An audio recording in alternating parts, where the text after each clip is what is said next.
अगर where housing की बात करें, अब सिंस हमने यहाँ तक अब देख लिया सारा कुछ, अगर रिकैप करने की ज़रूरत है कि नहीं, देख लेते हैं एक बार। वेयर हाउसिंग जो है इसमें पढ़ा था हमें कि ये देखा था कि हम क्यों वेयर हाउस यूज़ करते हैं, तो ये सारा चीज़ देखा था। उसके बाद प्रोसीजर हमने देखा था कि प्रोसीजर क्या-क्या है। 2 टाइप के अगर देखा जाए तो पोर्ट से वेयर हाउस या वेयर हाउस से घर लेके जा रहे हैं, ठीक है। उसके बाद बॉन्ड बॉन्ड जो 3 टाइम होते हैं कि बॉन्ड क्या होता है, ठीक है, वो चीज़ हमने देखा था। उसके बाद कस्टम ड्यूटी का जो रेट होता था, कस्टम ड्यूटी का जो रेट होता था वो कौन-सा रेट लगता था, वो हमने देखा था कि हाँ, ये रेट लगता है, ठीक है। उसके बाद एक स्पेशल प्रोविज़न, यूनिक प्रोविज़न देखा था कि पहले ड्यूटी ड्रॉबैक क्लेम करना पड़ता था, तो वो चीज़ बड़ा ही मतलब एक प्रॉब्लम था दरअसल, तो उसको मतलब सॉल्यूशन देने के लिए जो है वो ड्यूटी पेमेंट करने की ज़रूरत ही नहीं पड़ी, अगर एक्सपोर्ट कर रहे हैं वहीं से, फॉरेन टूरिस्ट को दे रहे हो तो। उसके बाद हमने टाइप्स पढ़ा था, वेयरहाउस के टाइप्स पढ़ा था, तो उसमें हमने देखा था कि 3 टाइप के होते हैं। और स्पेशल प्रोविज़न में स्पेशल वेयरहाउस में जो है वो क्योंकि महँगी-महँगी आइटम होता है, तो उसका जो है फिजिकल कंट्रोल कस्टम वाले के पास होता है, वो लॉक लगा के रखता है, ठीक है। और वैलिडिटी जो है वो परमानेंट वैलिड होता है लाइसेंस, रिन्यूअल करने की ज़रूरत नहीं है, और नॉन नॉन ट्रांसफरेबल होता है। मतलब आपके पास लाइसेंस है तो आप किसी और को ट्रांसफ़र नहीं कर सकते कि भैया मेरे पास है, आप यूज़ करो, ठीक है। लाइसेंस कब कैंसिल हो सकता है? आपके पास लाइसेंस है तो आपने रूल ब्रेक करा है, कोई भी कॉन्ट्रावेन करा है प्रोविज़न, ठीक है। अगर आपने कुछ रूल ब्रेक करा है तो ऑफिसर जो होगा, कमिश्नर होगा, प्रिंसिपल कमिश्नर या कमिश्नर जो होगा वो सीधे आपका पत्ता साफ कर सकता है, ठीक है। प्रोसेस क्या होगा, तो जो भी इंक्वायरी होगा, आप फाउंड करा कि गलत आपने करा है तो कैंसिल कर देगा। उसके बाद आप कोई भी गुड्स नया जो है उसको डिपॉजिट नहीं कर सकते उस सस्पेंशन पीरियड में। लेकिन हाँ, जो बिफोर जो सस्पेंशन होगा, तो मतलब ऑर्डर देने से पहले जो है आपको एक अपॉर्चुनिटी दिया जाएगा, रीजनेबल अपॉर्चुनिटी ऑफ डूइंग, ठीक है।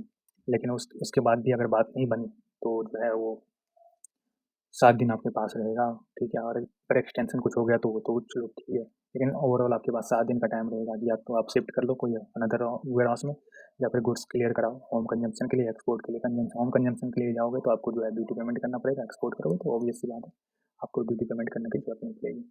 फिर हमने देखा था कि वेयरहाउसिंग बॉन्ड देखा गया कि बॉन्ड्स कितने टाइप के होते थे, तो 2 तरीके के होते थे, कंसाइनमेंट बॉन्ड, एक होता है कि रनिंग बॉन्ड जिसको बोलते हैं general bond.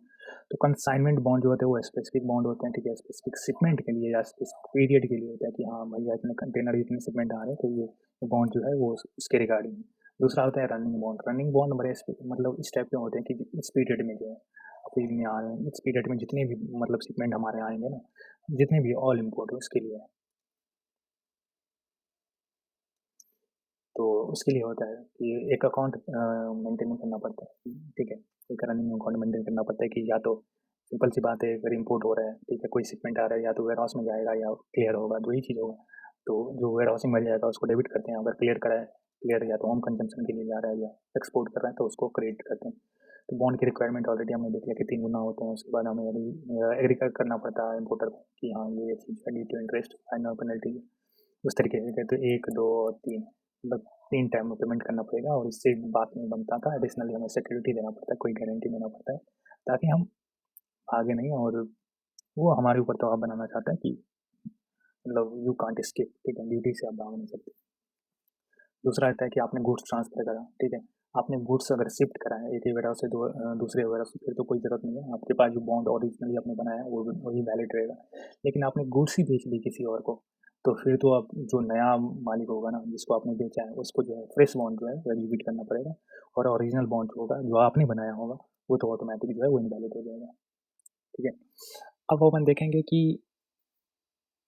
Where housing period और इंटरेस्ट, सिंस हमने जो है वेयर हाउस में रखा है तो कुछ तो होगा ना टाइम पीरियड कि कब हम वेयर हाउस कब तक वेयर हाउस में रख सकते हैं भैया, और कब कब जाके है जो वो इंटरेस्ट लगना शुरू हो जाएगा।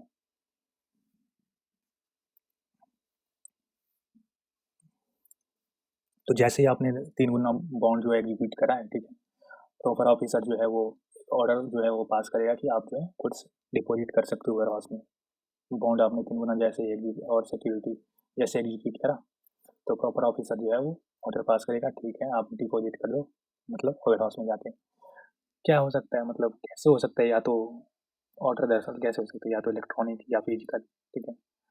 और रिस्क बेस्ड इवोल्यूशन, ये रिस्क बेस्ड इवोल्यूशन ये होता है कि मतलब आपका शिपमेंट आ रहा है ना, तो अब जरूरी नहीं है कि जितने भी शिपमेंट है वो जो है मैनुअली चेक किया जाए कि खोल के देख रहे हैं नहीं है। वो देखेगा, अपना इवेल्युएट करेगा, रिस्क रिस्क बेस्ड इवोल्यूशन उसको ठीक लगेगा, ठीक है। तो हो सकता है कि सारा जो शिपमेंट है सबको मैनुअली चेक करे, या हो सकता है कि कुछ को अब मैनुअली चेक ना करे।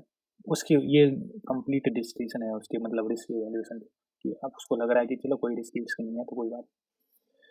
उसके बाद नेचर और टाइप ऑफ गुड्स की बात करें तो जो मैन्युफैक्चरिंग और अदर मतलब कौन कौन से लोग होते हैं, तो दरअसल देखा जाए तो 3 कैटेगरी है, ठीक है। मैक्सिमम इसी कैटेगरी में फॉलो करते हैं, जो स्टैंडर्ड कैटेगरी है उसी कैटेगरी में फॉलो करते हैं, लेकिन ये दो लोग हैं ना, ये स्पेशल लोग हैं, ठीक है। ये स्पेशल लोग हैं, ये जो बाकी इसके अलावा तो स्पेशल लोग कौन है कि हो सकता है जो मैन्युफैक्चरिंग कर रहे हैं या अदर ऑपरेशन, ठीक है। कि मैंने बताया था ना कि कुछ आप कुछ यहाँ से समझते हैं कि हमने कुछ इंपोर्ट करा है ना, इंपोर्ट करा है, ठीक है। इंडिया में इंपोर्ट करा है चाइना से, ठीक है। वहाँ से हमने वेयर हाउस में रख दी,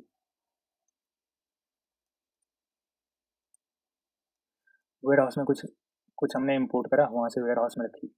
अब हम सोच रहे हैं कि चलो यहाँ तो हमारा गुड्स आ गया, ठीक है, गुड्स आ गया, फिर हम जो है वो घर लेके आए, होम कंजम्पशन के लिए घर लेके आए, अपने फैक्ट्री में लेके आए, ठीक है, मतलब घर लेके आए, ठीक है, अपने फैक्ट्री में लेके आए, उसके बाद प्रोडक्शन करें, तो मैन्युफैक्चरिंग करें उस चीज़ का, और फिर जो है वो एक्सपोर्ट करें किसी और कंट्री में,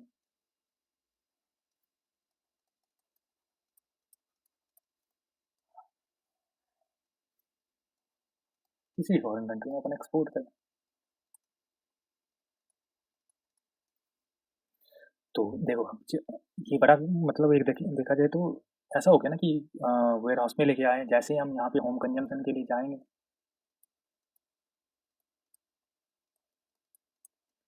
तो वैसे ही पेमेंट करना पड़ेगा, ड्यूटी हमें पेमेंट करना पड़ेगा। उसके बाद हम घर लेके आ रहे हैं, वहाँ से एक्सपोर्ट कर रहे हैं। अब हमारा काम ही ऐसा है कि मतलब समझ रहे हो कि हम जो है मान के चलो कोई इनपुट है, मतलब रॉ मटेरियल इंपोर्ट कर रहे हैं, ठीक है। और उसी रॉ मटेरियल पे जो है रॉ मटेरियल पे जो है कुछ प्रोसेसिंग कर रहे हैं, और तब जाके हम उसी को एक्सपोर्ट कर रहे हैं, कुछ फिनिश बना के अपन एक्सपोर्ट कर रहे हैं। तो एक तरीके से यहाँ पे हम ड्यूटी क्यों पेमेंट करें जब ऑप्शन है कि वेयर हाउस में ही रह के हम यहीं पे वेयर हाउस में ही हम अपन जो है उसी रॉ मटेरियल पे अपन जो है प्रोसेसिंग करें, ठीक है, और एफजी बनाए और यहीं से अपन एक्सपोर्ट कर दें, घर लाने की जरूरत ही नहीं है भैया।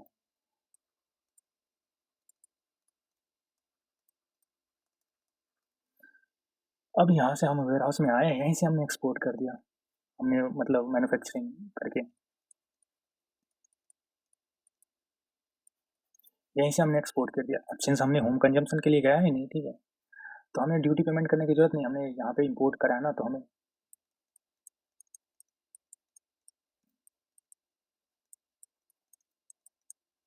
तो ये ऑप्शन बेस्ट है ना कि वेयर हाउस में रखो, वहीं पे प्रोसेसिंग करो, ठीक है। हमने इंपोर्ट करा है रॉ मटेरियल, ठीक है, वहाँ से, और वेयर हाउस में रखा, वहीं पे अपने प्रोडक्शन करे, ठीक है, वहीं से एक्सपोर्ट करे, या कोई ड्यूटी पेमेंट करने की जरूरत नहीं है, आराम से हो जा, काम चल रहा है। तो ये सबसे बेस्ट है ना। दूसरा तो ये भी हो सकता है ना कि जो मतलब एक्सपोर्ट ओरिएंटेड यूनिट्स होते हैं ना, अंडरटेकिंग, ईओयू या ईएचटीपी या एसटीपी, ये भी स्पेशल लोग होते हैं कि एक्सपो मतलब अगर देखा जाए तो ये हार्डवेयर सॉफ्टवेयर वाले होते हैं ना, कि हार्डवेयर इसका फुल फॉर्म होते हैं कि शायद हार्डवेयर टेक्नोलॉजी पार्क्स करके ऐसा कुछ होता है, तो ये भी दरअसल एक ही कैटेगरी के लोग होते हैं, ईओयू टाइप के होते हैं, स्पेशल कैटेगरी वाले होते हैं, कि इसका काम काम भी बस यही होता है कि इसका काम ये होता है कि ये प्रोसेसिंग कुछ भी नहीं, मैन्युफैक्चरिंग प्रोसेसिंग कुछ नहीं करता, ये एक कंट्री से जो है इंपोर्ट करता है और फिर उसी उसी को जो है वो एक्सपोर्ट करते हैं, ये मैन्युफैक्चरिंग वाले होते हैं। ये देखा जाए,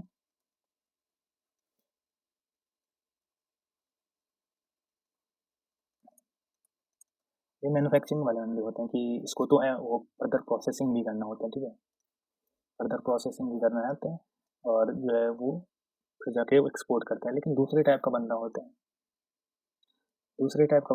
उसको बोलते हैं एक्सपोर्ट ओरिएंटेड अंडरटेकिंग, ईओयू या एसटीपी या ईएचटीपी, इस टाइप के लोग होते हैं, ठीक है, जो इस टाइप के वो होते हैं ना, ये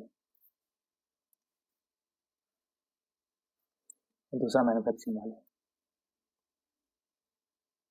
तो ये क्या करते हैं ना, ये ये भी यही काम करते हैं, लेकिन एक चीज़ डिफरेंस होता है इस चीज़ में, इसका काम भी यही है इनका। हाँ, इसका काम भी यही है। एक सेकंड, कॉपी करा यहाँ से, अपन यहाँ जो है वो पेस्ट करते हैं।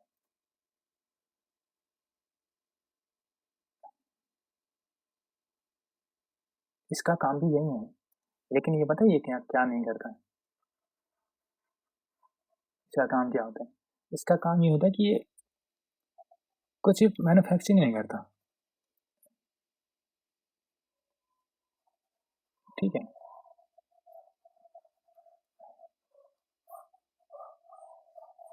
इससे अच्छा फिर से लिख ही लेता कि इतना कुछ मिटाना पड़ता है ना। खैर कोई बात नहीं, सच डम। खैर, इसका काम को क्या होता है कि ये जो है वो मतलब एक कंट्री से, कंट्री वन, ठीक है, एक कंट्री से इंपोर्ट करा, ठीक है,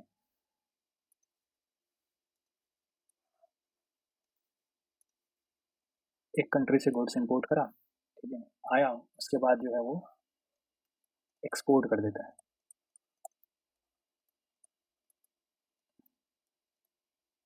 किसी और कंट्री में, मान के चलो यूएसए में। तो ये दरअसल मतलब देखता है कि कौन से कंट्री में जो है वो, मान के चलो यहाँ से जो लो प्राइस में जो है वो इंपोर्ट करा और हाई प्राइस पे एक्सपोर्ट कर दिया, तो इसके पास नॉलेज होता है कि कहाँ पे क्या प्राइस चल रहा है, उस हिसाब से कहाँ से इंपोर्ट करना है, कहाँ से। तो देखा जाए तो, अगर देखा जाए तो इसके पास पैसे हैं और पैसे से पैसे बना रहा है आराम से। इसको कुछ करने की ज़रूरत नहीं होती कि ये गुड्स एक जगह से इंपोर्ट करा और दूसरी जगह एक्सपोर्ट करा। और सिंस ये सिर्फ ये जाके सीधे एक्सपोर्ट कर रहा है और इसका काम ही है, इसका जो है ये काम ही इंपोर्ट एक्सपोर्ट करना, ठीक है। इसका काम है इंपोर्ट, एक कंट्री से इंपोर्ट किया दूसरे कंट्री में एक्सपोर्ट किया, इसका और दूसरा काम नहीं है, इसका एक ही काम। तो इसके लिए एक ऑप्शन रहता है कि चलो आप वेयर हाउस में जो है गुड्स रख दो, गुड्स को, अपने गुड्स को वेयर हाउस में रख दो और उसके बाद जो है वो एक्सपोर्ट करो। तो इसको बहुत ही छूट दिया जाता है कि आप जब तक चाहे आप रख सकते हो वेयर हाउस में। इसको भी दिया जाता है कि आप जब तक चाहे तब तक वेयर हाउस में रख सकते हो, ठीक है। वेयर हाउसिंग पीरियड जब तक चाहे, मतलब जब तक चाहो तब तक रख सकते हो। आपने वंस एक्सपोर्ट कर दिया, जब मन है मन मतलब जब मन चाहे आप एक्सपोर्ट कर सकते हो। इसको भी ऑप्शन दिया गया है कि आप मैन्युफैक्चरिंग करो आराम से, ठीक है, जब मन चाहे वो एक्सपोर्ट करो। तो इसके लिए मतलब छूट दिया हुआ है। तो एक तरीके से बोल सकते हो कि कोई फिक्स लिमिट नहीं है। और इतन मतलब जब मतलब एक्सपोर्ट करेगा तब तो इस तरीके से बोल सकते हो कि अनलिमिटेड, अनलिमिटेड टाइम बोल सकते हो कि इसका कोई फिक्स लिमिट नहीं है, अनलिमिटेड,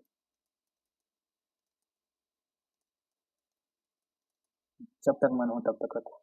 लेकिन इसके अलावा अगर कोई है, और गुड्स वही कैपिटल गुड्स होते हैं, हैवी हैवी गुड्स, या कोई और भी है तो ठीक है, कैपिटल गुड्स या कोई और है। क्योंकि अगर अगर इस केस की बात करें कि हम मतलब मैन्युफैक्चरिंग कर रहे हैं, तो हम कोई इंपोर्ट करेंगे तो या तो रॉ मटेरियल इंपोर्ट कर सकते हैं, या हो सकता है कि कोई हम बड़ी हैवी मशीन जो है वो इंपोर्ट करें, मशीन को यहाँ रख के एस्टैब्लिश करें, यहीं से अपन मैन्युफैक्चर करके अपन बेचें, ठीक है। अब आते हैं जनरल, जनरल कैटेगरी के लोग, बी क्लास के कैटेगरी। बाकी इसके अलावा जो है जनरल जितने भी हैं उसके लिए जो है वो दिया है कि एक साल का टाइम पीरियड रहता है कि एक साल तक आप वेयर हाउस में रख सकते हो। कहाँ से ऑर्डर, जो यहाँ ऑर्डर पास करा है ना, पीओ ने जो ऑर्डर पास करा है, जिस डेट पे ऑर्डर पास करा है उस डेट से +1 ईयर यहाँ तक आप जो है वो वेयर हाउस में रख सकते हो, ठीक है। और एक्सटेंशन का पीरियड भी दिया है कि एक साल तो दिया है, बट एक्सटेंड कर सकता है। एक्सटेंशन की पीरियड दिया है कि, और ऑलरेडी पता है कि प्रिंसिपल कमिश्नर या कमिश्नर जो है वो एक्सटेंड कर सकता है, और मैक्सिमम जो है एक साल, एक टाइम मैक्सिमम जो है एक साल जो है वो मतलब एक्सटेंड कर सकता है। तो अगर देखा जाए तो 1 ईयर +1 ईयर, मैक्सिमम 2 ईयर्स नहीं इसलिए बोल सकते हैं क्योंकि यहाँ पे एक वर्ड दिया है कि एट ए टाइम, मतलब एक बार में एक साल तक ही दिया जाता है, तो मैक्सिमम एक साल, ठीक है। हाँ, ये जो है वो मतलब एक साल का जो है ना वो उसको रिड्यूस करा जा सकता है, ठीक है, अगर पेरिसेबल गुड्स है। मान के चलो हमने फॉर एग्जांपल जो है हमने जो है रॉ मटेरियल इंपोर्ट तो करा है, ठीक है, हमने इंपोर्ट करा है टोमेटो। टोमेटो हमने इंपोर्ट करा है, ठीक है। एक जगह से इंपोर्ट करा है टोमेटो, इंडिया में आया है और इसकी खपत न्यू मैक्सिको में बहुत होता है, ठीक है। न्यू मैक्सिको या स्पेन, स्पेन में भी बहुत ज़्यादा कंज्यूम करते हैं, तो हम जो है वह स्पेन में जो है वो एक्सपोर्ट कर दें।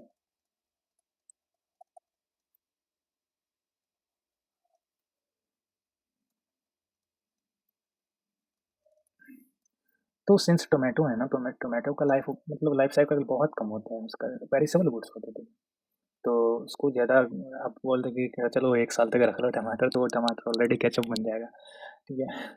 तो अगर देखा जाए पेरिसेबल गुड्स होगा तो उसकी जो है वो मतलब लाइफ कम होती है, इसीलिए जो है वो उसके लिए जो वेयर हाउस के लिए है उसका टाइमिंग कम होगा, ठीक है। उसका सेल्फ लाइफ अगर कम हो तो उसको जो है वो उसके लिए वेयर हाउसिंग का पीरियड कम होगा, ठीक है। अब बात करें इंटरेस्ट की, तो इंटरेस्ट भी लगेगा भैया, हम जो क्योंकि हम एक तरीके से देखा जाए तो एक तो ड्यूटी भी पेमेंट नहीं कर रहे हैं, उसका वेयर हाउस यूज कर रहे हैं, तो इफेक्टिवली देखा जाए तो फ़ायदा तो मिल रहा है। और सिंस उसका ब्लॉक हो रहा है उस एरिया, तो उस पे तो इंटरेस्ट चार्ज करेगा ना, तो इंटरेस्ट चार्ज करेगा तो लेकिन कुछ ऐसा नहीं है कि डे वन से इंटरेस्ट चार्ज कर लेगा, नहीं ऐसा नहीं है। तो आपको ग्रेस पीरियड दिया जाता है कि 90 दिन तक जो है आप फ्रीली आप रख सकते हो वेयर हाउस में, कोई दिक्कत नहीं है, उस पर आपको इंटरेस्ट चार्ज नहीं किया जाएगा। बोल रहा है कि if you keep goods in warehouse you are effectively using the government's money, the unpaid duty. Simple सी बात है, जब हम वेयर हाउस में रखते हैं तो हम पेमेंट नहीं करते हैं टैक्स, ठीक है। इसीलिए बोल रहे हैं कि आप उसका गवर्नमेंट का पैसा यूज कर रहे हो in the form of unpaired duty, तो इसीलिए आपको इंटरेस्ट तो देना पड़ेगा। लेकिन 90 दिन के लिए आपको मतलब छूट दिया है, एक तरीके से ग्रेस पीरियड दिया है कि 90 डेज का, 90 डेज तक आप जो है वो इंटरेस्ट ना पेमेंट करो।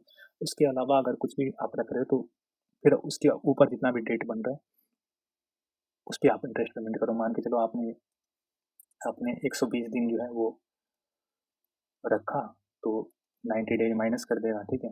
तो आपको 30 दिन पे है वो इंटरेस्ट देना पड़ेगा, ठीक है। तो ग्रेस पीरियड जो है वो 90 डेज का है। 90 डेज कहाँ पे, जो जो ऑर्डर पास हुआ है, ये ऑर्डर पास हुआ है ना, ये जो प्रॉपर ऑफिसर ने ऑर्डर पास किया, तो यहाँ से जो है 90 डेज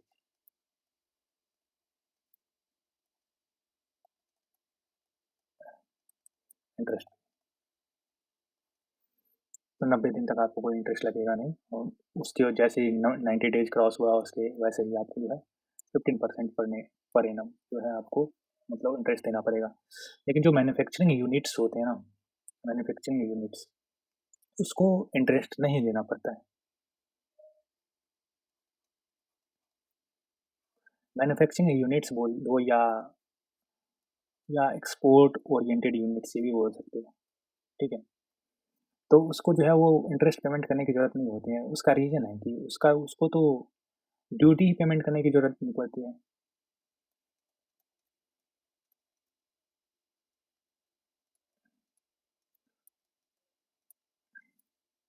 कस्टम ड्यूटी पेमेंट करने की ज़रूरत नहीं होती है, जब प्रिंसिपल ही नहीं है, ये प्रिंसिपल ही है ना, तो इंटरेस्ट किस पे लगेगा। एक नॉमिनल अमाउंट तो होना चाहिए ना, कि नॉमिनल अमाउंट तो प्रिंसिपल होते हैं ना, इसलिए तो इंटरेस्ट लगते हैं परसेंटेज। यहाँ पे भी देखे जाए तो यहाँ पे भी कहाँ लग रहा है, यहाँ पे भी कस्टम ड्यूटी हमें पेमेंट करने की ज़रूरत नहीं पड़ती है।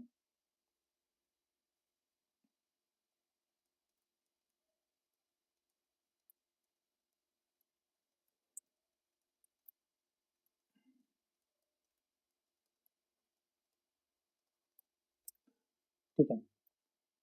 लेकिन बाकी जितने हैं जो जनरल वाले लोग हैं, स्टैंडर्ड इम्पोर्टर, तो उसको जो है वो 90 दिन तक का ग्रेस पीरियड है, लेकिन जैसे ही 91 डेज हुआ वैसे ही है उल्टे दिन से चालू हो गया। फिर आपको जो इंटरेस्ट की पेमेंट करनी पड़ेगी जब तक आप पेमेंट करोगे ड्यूटी का, जिस दिन आप ड्यूटी का पेमेंट करोगे उससे दिन तक, ठीक है, उस दिन तक आपको इंटरेस्ट देना पड़ेगा। तो no due to no interest एक केस लो आया था सुप्रीम कोर्ट का,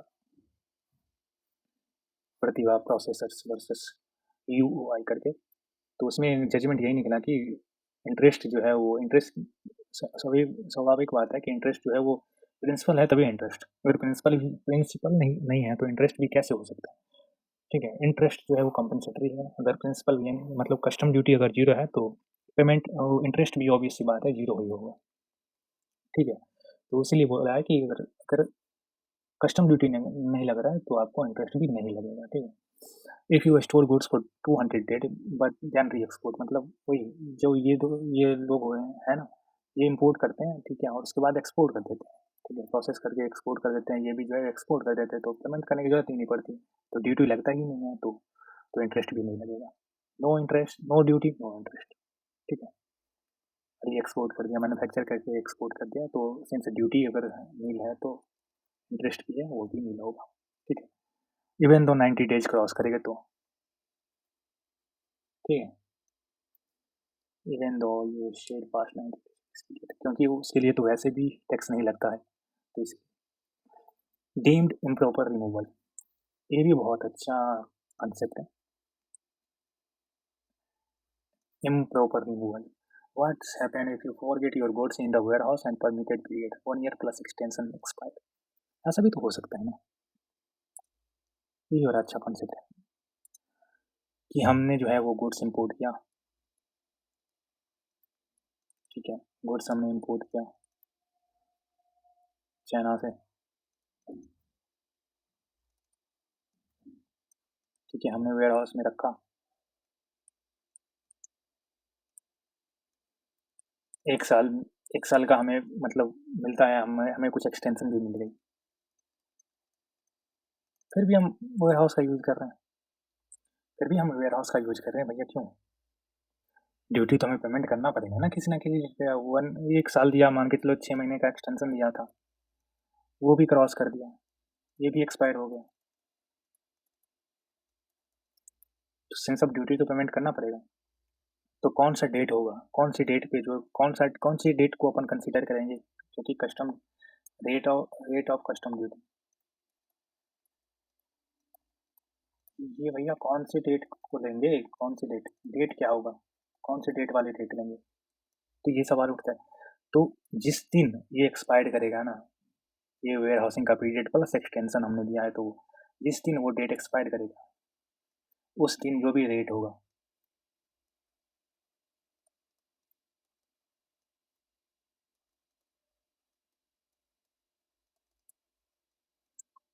ठीक है, उस दिन जो भी रेट होगा तो उस रेट को अपन लेंगे, तो उसी रेट से अपन निकालेंगे।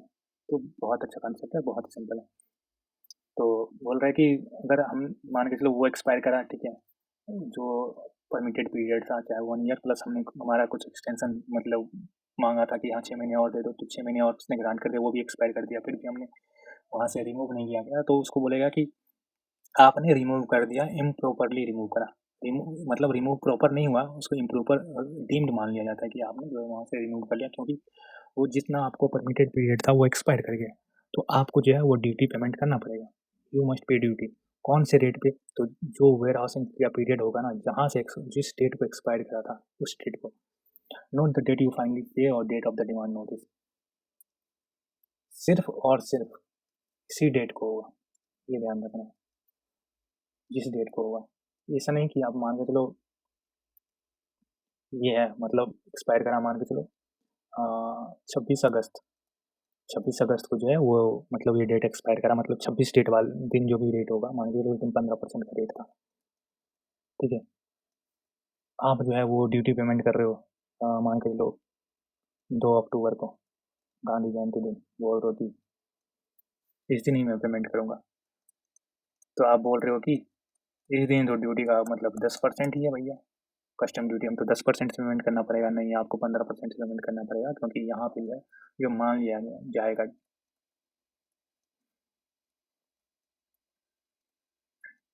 डीम्ड इम्प्रॉपर रिमूवल, लेकिन इम्प्रॉपर ही सही लेकिन रिमूवल मान लिया जाएगा, डीम्ड मान लिया जाएगा, आपको आपको 15% से पेमेंट करना पड़ेगा।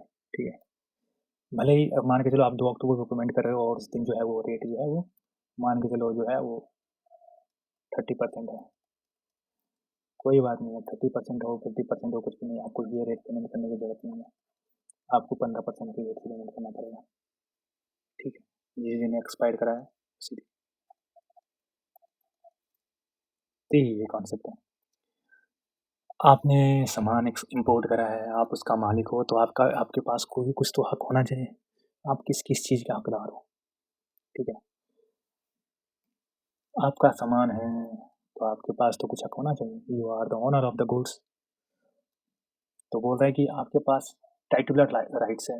ये ये राइट्स होते हैं कि आपके पास ओनरशिप तो है, लीगल टाइटल है, लेकिन आपके पास आपके पोजीशन में गुड्स नहीं है, फिजिकल पोजीशन में नहीं है, क्योंकि वेयर हाउस में गुड्स रखा है, लेकिन आप ही उसका मालिक हो, तो आपके पास राइट्स क्या है? तो आपके पास राइट्स होते हैं कि आप इंस्पेक्ट कर सको गुड्स को, कि आप जाके देख सको भाई गुड्स का हालत क्या है, क्या कंडीशन है, ठीक है? आपने इम्पोर्ट करा है तो आप प्रिजर्व कर सकते हो। प्रिजर्व इन द सेंस कि आप कुछ ऐसे स्टेप्स उठा सकते हो जिससे जो है वो डैमेज वगैरह जो है उससे बचा जा सके, ठीक है? उसके बाद सॉर्ट कर सकते हो, रीपैक कर सकते हो, कैटेगराइज सॉर्ट मतलब होता है ना कि आपने कुछ गुड्स मतलब आपने जो है वो गुड्स जो है वो इम्पोर्ट करा है और जो है वो वेयर हाउस में पड़ा है, ठीक है? वेयर हाउस में पड़ा है, गुड्स पड़ा है वेयर हाउस में, तो आप जाके देख तो सकते हो ना, आपके पास राइट क्या है? आप जाके इंस्पेक्ट कर सकते हो कि भैया देखें कि क्या है। मान के चलो आपने टमाटर ही इम्पोर्ट करा है, ठीक है? तो आप देखो ना, हाँ, टमाटर सही है कि नहीं है। मान के चलो 2 दिन में जो है वो एक्सपोर्ट करना है स्पेन में। वो एक वहाँ पे एक वो होता है ना कि उसका नाम मैं भूल गया हूँ। वो बहुत अच्छा वो होता है कि वो टमाटर फेंक-फेंक के मारते हैं, ठीक है? शायद एक फ़िल्म में भी दिखाया गया है, ज़िंदगी ना मिलेगी दोबारा में। तो 2 दिन के बाद हमें एक्सपोर्ट करना है। तो देखें, इंस्पेक्ट तो करें कि ये टमाटर सही है, कि उसका स्थिति सही है कि नहीं है, ठीक है?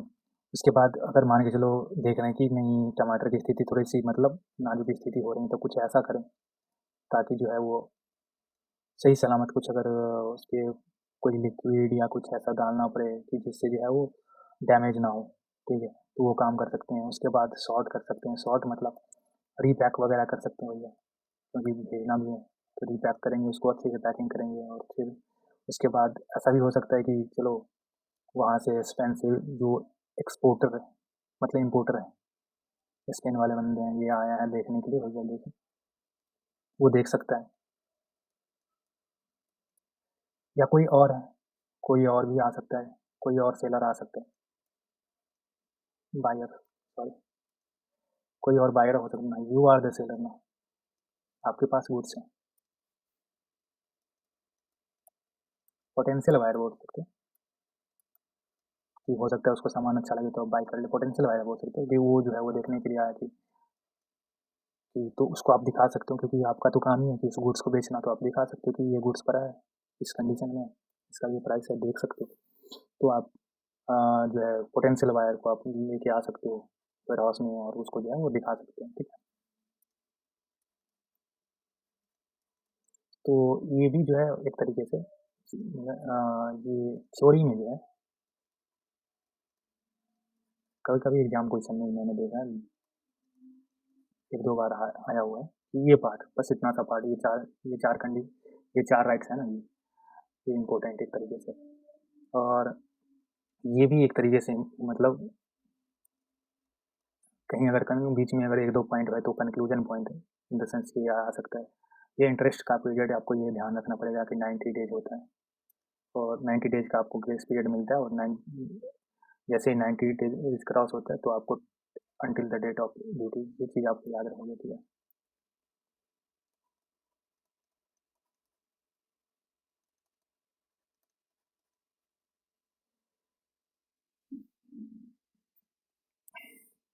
इसमें तो कुछ याद करने की ज़रूरत नहीं थी, बट फिर भी आपको ये सब चीज़ जो है वो चीज़ ध्यान रखना है, ये सब चीज़ जितना मैंने बोला है एटलीस्ट। वैसे ही मैंने बहुत सारी कंसाइज़ करके लिखा है, बहुत ही कंसाइज़, बहुत ही शॉर्ट करके, तो बहुत ही सिंप्लीफाई करके, ताकि दिक्कत ना हो, ठीक है? अब आते हैं जो ऊपर हमने पढ़ा था ना, ये मैन्युफैक्चरिंग वाले हैं जो मतलब इम्पोर्ट तो करते हैं, ये मैन्युफैक्चरिंग वाले इम्पोर्ट करते हैं, उसके बाद प्रोडक्शन करते हैं ये। इम्पोर्ट मैन्युफैक्चरिंग वाले ये जो है वो इम्पोर्ट करते हैं, ठीक है? वेयर हाउस में रखते हैं, वेयर हाउस में ही प्रोसेसिंग करते हैं, अपने इंस्टीट्यूट बनाते हैं उसको और इसी को एक्सपोर्ट कर देते हैं फॉरेन कंट्री में। तो इसको कोई ड्यूटी पेमेंट करने की ज़रूरत नहीं होती, इंटरेस्ट भी नहीं लगता है।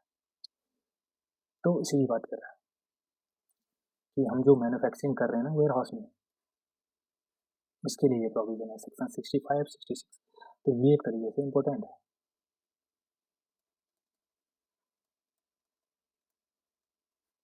इसलिए इम्पोर्टेंट है क्योंकि सिंस मैन्युफैक्चरिंग हम कर रहे हैं ना। देखो इसका कॉन्सेप्ट बताता हूँ। मैन्युफैक्चरिंग इन वेयर हाउस, हम मैन्युफैक्चरिंग कर रहे हैं, हमने इम्पोर्ट करा, ठीक है, हम तो ये वेयर हाउस हो गया।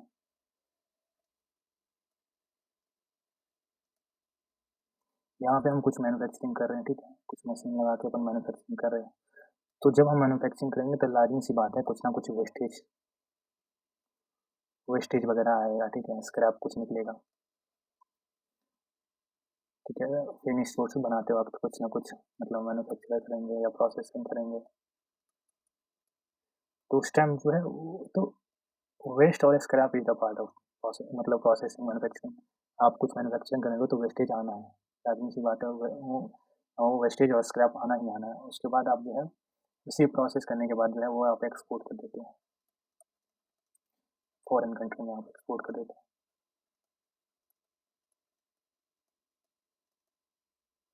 तो कस्टम वाले आपको छूट देते हैं ना, कस्टम वाले जो है आपको क्या बोलते हैं कि आप जो है प्रोसेसिंग करो और उसके बाद जो है आपको कोई ड्यूटी पेमेंट करने की ज़रूरत नहीं, कोई इंटरेस्ट लगने की आपको जो पेमेंट करने की ज़रूरत नहीं, और आप यूज़ करो वेयर हाउस को और प्रोसेस करो और भेजो, एक्सपोर्ट करो।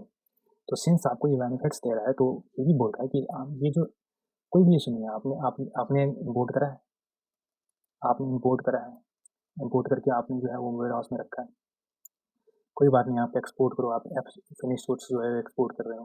तो जो एक्सपोर्ट वाला पोर्सन है ना, तो इस पे तो कोई भी ड्यूटी पेमेंट करने की ज़रूरत नहीं होती।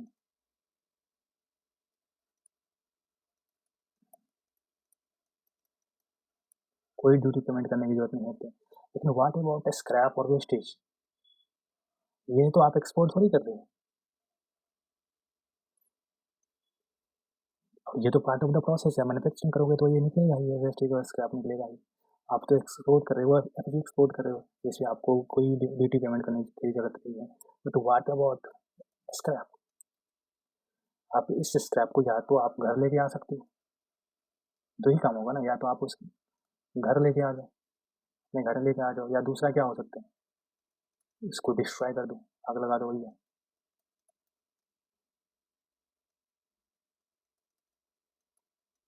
दो ही हो सकता है ना, या तो उसको आप घर लेके आ जाओ, घर आ जा परदेसी, या आग लगा दे रहे।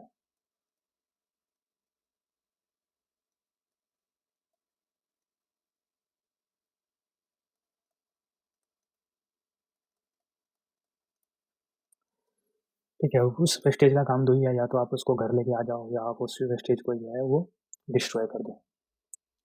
तो अब कस्टमर वाले बोल रहे हैं कि देखो, आपने जो आपने जो एफजी एक्सपोर्ट करा, हमने उस पर कोई भी ड्यूटी पेमेंट मतलब आपसे कोई भी टैक्स चार्ज नहीं करा, ठीक है। लेकिन अगर उस स्क्रैप को अगर आप घर लेके जाओगे, ठीक है, आप घर लेके जाओगे तो फिर आपको ड्यूटी पेमेंट करने की जरूरत पड़ेगी इसका स्क्रैप पे।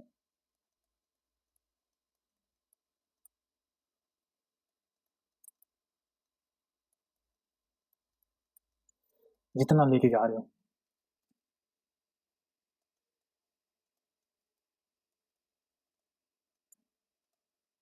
जितना पोर्शन आप लेके जा रहे हो, ठीक है, उस पोर्शन पे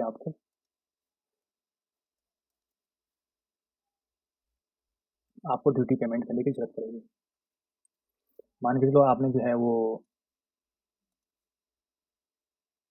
स्क्रैप करा था, आपने जो है वो 50% जो है वो आप घर लेके आ गए और 50% आपने आग लगा दी, ठीक है, आग लगा दी।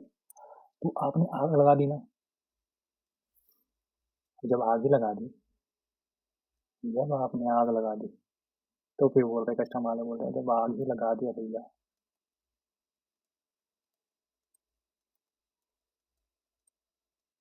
तो हम काहे का चार्ज करें आपको? कोई कस्टम ड्यूटी पेमेंट करने की जरूरत नहीं, क्योंकि आपने आग लगा दी, आपने डिस्ट्रॉय कर दिया, ठीक है। तो आप जितना डिस्ट्रॉय करा 50% आप 50% पे मत थे, लेकिन आप जितना आपने मतलब घर लेके गया उतना आपको उस पोर्शन पे आपको टैक्स देने की जरूरत पड़ेगी। हो सकता है आपने उस स्क्रैप को आपने जो है मतलब उस स्क्रैप वाले पोर्शन को आपने कुछ प्रोसेसिंग करा और फिर उससे कुछ बना के कुछ और एक्सपोर्ट कर दिया, तो मान के चलो ये स्क्रैप भी अगर कुछ एक्सपोर्ट कर रहे हो ना,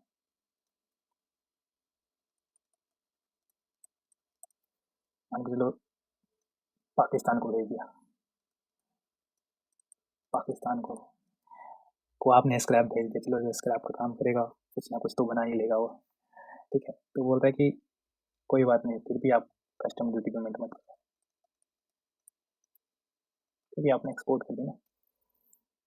तो यही है, बड़ा ही अच्छा कंसेप्ट है, बड़ा इंटरेस्टिंग है।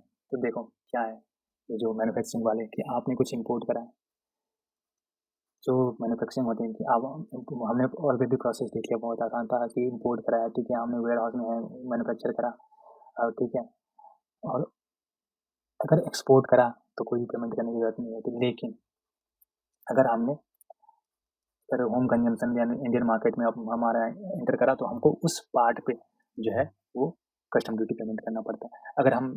अगर हम ये वाला जो है ये वाला ये वाला स्टेप हम फॉलो ही ना करें, अगर हम इंडियन मार्केट में हम लेके ही ना आए, सीधे हम जो है वो एक्सपोर्ट कर दें, तो फिर हमको कस्टम ड्यूटी पेमेंट करने की ज़रूरत ही नहीं, ठीक है। तो तो इसका कॉन्सेप्ट ये है कि जो हमने एक्सपोर्ट करा है ना, इंडिया के बाहर जितना भी एक्सपोर्ट करा है, तो उसका फुल रेमिशन मिल जाता है, जितना भी कस्टम ड्यूटी होता है ना, जो हमने इम्पोर्ट करा है, इम्पोर्ट से कैपिटल गुड्स, तो उसका फुल अमाउंट का रेमिशन मिल जाता है, जितना हम एक्सपोर्ट करा है। सिंपल सी बात है, जितना हमने एक्सपोर्ट करा है ना, मान के 100% एक्सपोर्ट करा है तो 100% रेमिशन मिल जाता है, ठीक है। अगर हमने होम कंजम्पशन के लिए अगर हम होम कंजम्पशन के लिए आया तो हमको ड्यूटी पेमेंट करना पड़ता है, ड्यूटी पेमेंट करो plus interest plus fine plus penalty. Interest पता है इंटरेस्ट क्यों लिखा है यहाँ पे? इंटरेस्ट इसीलिए लिखा है क्योंकि कस्टम ड्यूटी आ गया ना यहाँ पे, तो ड्यूटी आ गया तो ड्यूटी पे तो इंटरेस्ट भी आएगा। हो सकता है ना आपने 90 डेज से ऊपर लेके लेटर देन 90 डेज आपने मतलब वेयर हाउस में रखा है, तो सिंस ड्यूटी लग जाएगा तो फिर इंटरेस्ट भी लग जाएगा और फिर जीएसटी का इम्प्लीकेशन भी आ जाएगा। आपने होम कंजम्पशन के लिए आया तो उसको सप्लाई मान लिया जाएगा, उस हिसाब से देखा जाएगा कि लॉस पॉस देखा जाएगा कि क्या है, उस हिसाब से मान लिया जाएगा कि CGST लगेगा कि IGST लगेगा, ठीक है। Currently, manufacturing is permitted only in private bonded warehouse and certain special bonded warehouse for notified goods। मतलब जो ये बेनिफिट्स हैं ना मैन्युफैक्चरिंग का, तो अगर प्रेजेंटली बात करें तो जो फ़ायदा दिया गया है वो प्राइवेट वाले के लिए दिया गया और स्पेशल वाले के लिए।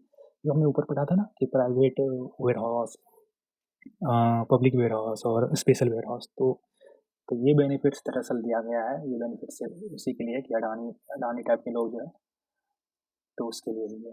और स्पेशल बॉन्ड जो स्पेशल बॉन्डेड वेयर हाउस जो नोटिफाइड गुड्स है ना, जैसे प्रेसियस मेटल, सिल्वर, गोल्ड, ये सब है, तो उसके लिए कि हाँ हो सकता है ना कि गोल्ड रॉ रॉ डायमंड हो गया, रॉ डायमंड इंपोर्ट कर रहे हैं, उसके बाद उसकी प्रोसेसिंग कर रहे हैं वहीं पे, और उसके बाद जो है वो भेज रहे हैं, फिर एक्सपोर्ट कर रहे हैं।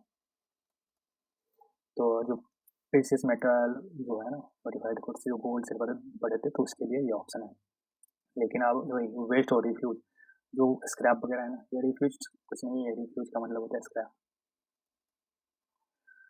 तो उसके लिए प्रोविज़न है, उसके लिए प्रोविज़न ये है कि ये या तो आप देखो 2 केस है। वैसे तो हमने इतना अच्छे से पढ़ा है ना, ये इतना अच्छे से देख लिया है ना कि ये वाला इतना अच्छे से हमने देख लिया कि ये बड़ा ईज़ी लगेगा। कि देखो मैन्युफैक्चर कर रहे हैं तो वेस्ट आएगा ही आएगा, हमने ऑलरेडी देख लिया। तो एक बोलता है कि आपने फिनिश्ड गुड्स जो है वो एक्सपोर्ट कर दिया, तो ऑप्शन ये क्या हो सकता है कि आप जो वेस्ट निकले हैं ना तो इसको डिस्ट्रॉय कर दो। अब जब डिस्ट्रॉय कर दोगे तो जो ड्यूटी होगा ना, कस्टम ड्यूटी इम्पोर्ट के वक्त, इम्पोर्ट ड्यूटी जो होगा रॉ मटेरियल जो भी उस वेस्टेज वाले पार्ट पे होगा उसको रेमिट कर दिया जाएगा, मतलब वो कस्टम ड्यूटी आपको नहीं लगेगा, ठीक है।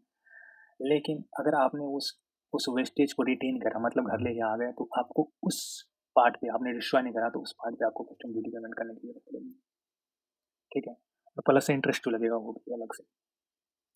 केस भी आप जो है फिनिश्ड गुड्स फिनिश गुड्स ही आप घर लेके आ गए, मतलब आपने एक्सपोर्ट नहीं करा। यहाँ पे तो फिनिश गुड्स एक्सपोर्ट करा, वेस्ट वाला बात था, लेकिन तो इसमें तो ड्यूटी आपको देना ही पड़ेगा, ठीक है। ड्यूटी देना ही पड़ेगा ऑन द क्वांटिटी, जो भी रॉ मटेरियल का है और वेयर हाउस गुड्स कंट और वेस्ट पे भी जो है वो भी देना पड़ेगा, क्योंकि आपने इकट्ठे सब कुछ जो है वो मतलब इम्पोर्ट करा है, ठीक है। तो ये बड़ा ही इंटरेस्टिंग, बहुत ही इंटरेस्टिंग और इम्पोर्टेंट है इस तरीके से।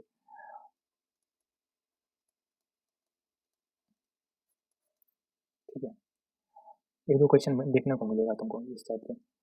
और सिंस ये कंसेप्ट अगर समझ गए हैं ये, तो फिर ये सब टैकल करने में बड़ा ही आसान होगा, कोई भी नहीं। और ये भी ऑलरेडी देख लिया कि जो एक्सपोर्ट वाले होते हैं ना, एक्सपोर्ट वेस्टेज जो होता है ना, कि बोलते हैं कि पार्सली अगर हमने होता है ना कि पार्सली हमने एक्सपोर्ट करा, पार्सली हमने क्लियर करा, यहाँ पे भी हमने देखा था ना, वैसे पार्सली हमने जो है वो पार्सली हम एक्सपोर्ट करें या पार्सली हमने डिस्ट्रॉय करा, ऐसा कुछ कुछ भी हो सकता है। तो प्रोपोर्शन जो है वेस्टेज का प्रोपोर्शन देखो कि पार्सली हमने जो है एक्सपोर्ट करा और पार्सली जो है वो घर ले गया क्या। तो तो सिंपल सी बात है, प्रोपोर्शन कर दो ना कि कितना हमने एक्सपोर्ट करा और मतलब वेस्टेज कितना है, उस हिसाब से मान के चलो कि क्वांटिटी जितना एक्सपोर्ट करा और टोटल जो है कितना हमने मैन्युफैक्चर करा और वेस्ट को इतना टोटल है, तो उस प्रोपोर्शन को जो है करोगे तो आ जाएगा। मान के चलो टोटल जो है वो 25 लाख का वो वेस्टेज है, ठीक है। 25 लाख का टोटल वेस्टेज है और हमने एक्सपोर्ट करा, मान के चलो कि हमने 75% एक्सपोर्ट करा। देखो टायर्स हमने बनाया, ठीक है, 100 टायर्स बनाया, उसमें से हमने जो है वो 75 टायर्स जो है एक्सपोर्ट कर दिया, मतलब 75% हमने एक्सपोर्ट कर दिया। टोटल हमने कितना मैन्युफैक्चर करा, 100 टायर मैन्युफैक्चर करा और एक्सपोर्ट कितना करा, 75, मतलब 75% हमने एक्सपोर्ट करा, ठीक है। तो duty on the 75% waste is wet, तो इस 75% जो हमने एक्सपोर्ट करा है ना, तो इस पर तो ड्यूटी लगेगा ही नहीं, ठीक है। लेकिन जो 25% हम जो होम कंजम्पशन, वो तो हमें पे करना पड़ेगा होम कंजम्पशन के लिए। तो ये जो 25 लाख का टोटल वेस्टेज है, 75% पे हमें कोई ड्यूटी पेमेंट करने की जरूरत है नहीं है। लेकिन 25% है ना, तो ये 25% पे जो है वो आ जाएगा। तो 25 लाख का 25% कर दो, कितना आएगा, 6.25 लाख, ठीक है। यही है production of domestic industry. There is unique inverted duty structure, the duty on raw material example 15% is higher than the duty on the finished goods. देखो अच्छा, ये भी बड़ा बड़ा ही इंटरेस्टिंग है और प्रैक्टिकल है। ऐसा भी तो हो सकता है ना कि हमने कुछ गुड्स इम्पोर्ट तो करा है, गुड्स हमने कुछ इम्पोर्ट करा है, भैया हम इंडिया आ गया, उस पर इम्पोर्ट ड्यूटी ना 20% है इम्पोर्ट ड्यूटी।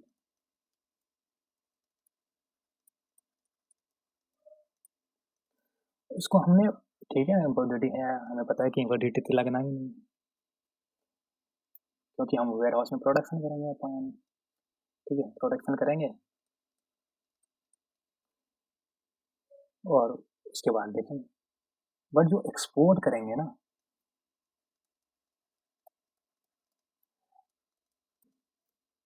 ये तो एक्सपोर्ट ड्यूटी ना 5% है। अब देखो तो गैप आ गया भैया, 20% का इम्पोर्ट ड्यूटी है, एक्सपोर्ट ड्यूटी तो इंसेंटिव तो 5% का ही मिलेगा ना। कि हमने चाइना में मान के चलो एक्सपोर्ट किया, गुड्स इम्पोर्ट किया, मान के चलो और कौन सा है, मैक्सिको ले लो। अब देखो तो अब क्या करें, अब तो यहाँ पे तो अगर देखा जाए तो ये तो अच्छी बात नहीं है ना कि 20% का इम्पोर्ट ड्यूटी है, यहाँ पे तो गैप आ गया 15% का, 15% का गैप आ गया। अब वाट अबाउट ये 15% का गैप, तो सेंट्रल गवर्नमेंट बोल रहा है कि चिंता मत करो, जो सेंट्रल गवर्नमेंट होते हैं ना, वो वैसे ही जो है वो रेवेन्यू ओरिएंटेड है वैसे तो, और बहुत ज़्यादा फोकस रहता है इसका, गवर्नमेंट का बहुत ज़्यादा फोकस रहता है, इम्पोर्ट पे नहीं एक्सपोर्ट पे ज़्यादा फोकस रहता है, ठीक है। इम्पोर्ट एक्सपोर्ट हम इसीलिए बोलते हैं क्योंकि जब हम इकट्ठा एक्सपोर्ट नहीं बोलते हैं, सिंपल जब बोलना होता है तो इम्पोर्ट एक्सपोर्ट बोलते हैं, तो फोकस इसका रहता है एक्सपोर्ट पे सबसे ज़्यादा फोकस रहता है। तो एक्सपोर्ट पे जो है बहुत ज़्यादा फोकस रहता है, तो अगर एक्सपोर्ट करेगा, एक्सपोर्ट पे 5% है तो इस चीज़ को जो है वो मतलब इसको बोलते हैं कि कोई बात नहीं, एग्जेम्प्ट कर देते हैं, ये 15% का जो गैप है ना उसको एग्जेम्प्ट कर देते हैं कि ये 15% जो है इस पे एक्सेस जो है वो जो बन रहा है, जितना भी एक्सेस बन रहा है उसको जो है आपको एग्जेम्प्ट कर दिया जाएगा, आपको पेमेंट करने की जरूरत नहीं। प्रोटेक्ट करने के लिए डोमेस्टिक मैन्युफैक्चरर के लिए। सोचो अगर यहाँ पे अगर ये चीज़ नहीं करेगा तो क्या होगा, तो इसे मतलब प्रमोट करते हैं।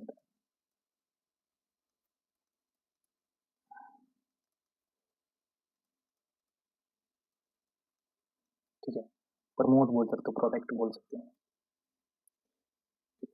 तो जो है प्रोटेक्शन ऑफ डोमेस्टिक इंडस्ट्री, तो मान के चलो कि हम मतलब रॉ मटेरियल मंगवाया उससे 15% का है, ठीक है, लेकिन जो हम मतलब फिनिश गुड्स हम कर रहे हैं तो उस पर 5% है, तो सेंट्रल गवर्नमेंट के पास जो है वो नोटिफिकेशन के तहत जो है वो एक्सेस जो ड्यूटी होगा उसको जो है एग्जेम्प्ट कर देगा to protect the domestic manufacture.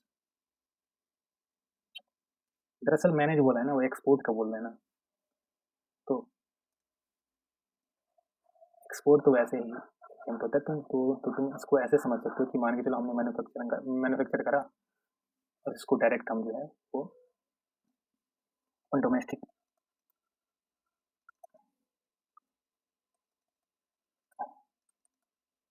Industry में आया, उस पर जो है वो रेट जो है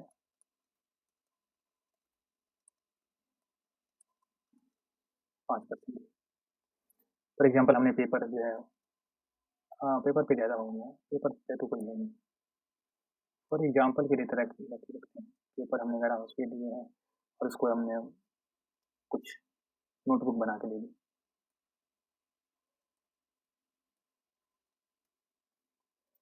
ठीक है। तो वो जो प्रोडक्शन वाला देखा था तो उसमें हमने देखा था कि जो मैन्युफैक्चरर वाला था ना उसमें बस प्रेजेंटली जो है वो दो ही है, एक तो प्राइवेट और एक स्पेशल वाला है, और वेस्ट वाला देखा था कि जो है वो अगर डिस्ट्रॉय करोगे तो आपको ड्यूटी पेमेंट करने की जरूरत नहीं पड़ेगी, अदरवाइज आपको ड्यूटी पेमेंट करना पड़ेगा उस वेस्ट वाले पार्ट पे। अगर आप कुछ होम कंजम्पशन के लिए लेके जा रहे हो उस वेस्टेज को, तो फिर आपको ड्यूटी पेमेंट करना पड़ेगा रॉ मटेरियल पे, ठीक है। और वो भी आपने देखा था कि सिंस तुम मालिक हो अपने गुड्स का तो आपके पास क्या क्या राइट्स हैं, इसमें हमने 4 राइट्स देखा था कि सॉर्ट कर सकता है, दिखा सकता है, एक्सेट्रा, ठीक है। और वो इंस्पेक्ट कर सकता है, इसके बाद इसके बाद और क्या था, प्रिजर्व कर सकता है, सॉर्ट कर सकता है, दिखा सकता है, removal of goods and volatile elements, ये भी बड़ा interesting. warehouse goods only can leave the warehouse in 3 specific, जो हमने ऊपर पढ़ा था ना कि गुड्स कैसे रिमूव हो सकता है, कि तो उसी का दिया है, तो बोल रहा है कि 3 ही एग्जिट रूट है एक तरीके से देखा जाए तो, जो हमने ऊपर पढ़ा है ना वही उसी उसी के बारे में एक्चुअल में थोड़ा सा विस्तार से, ठीक है। हमने जो देखा था कि जब गुड्स इंपोर्ट होते हैं, जब इंडियन पोर्ट पे आते हैं, तो इंडियन पोर्ट से कहाँ जाते हैं, या तो वेयर हाउस जा सकता है,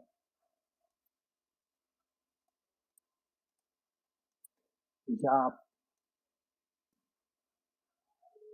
होम कंजम्पशन के लिए घर लेके आ सकते हो, आप घर लेके आ सकते हो, या तीसरा ये था कि आप डायरेक्ट एक्सपोर्ट कर सकते हो। तो ये 3 ही तरीका है एक तरीके से देखा जाए रिमूवल ऑफ गुड्स के लिए, ये 3 ही तरीके हैं, ठीक है। तो आप या तो वेयर हाउस से वेयर हाउस लेके जाओ, और वेयर हाउस में भी हमने देखा था ना कि वेयर हाउस से आप वेयर हाउस लेके जाओ,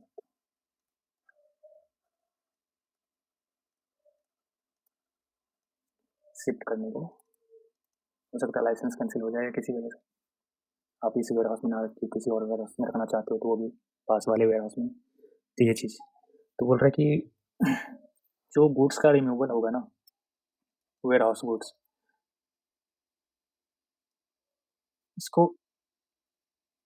और थोड़ा सा अच्छे से वो देखते हैं कि यहाँ से एक्सपोर्ट, यहाँ से, तो ये और देखा जाए तो यहाँ से यहाँ से भी आप एक्सपोर्ट कर सकते हो ना,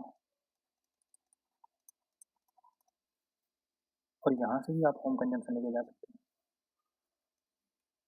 इस तरीके से देखा जाए तो क्या बोलते हैं उसको,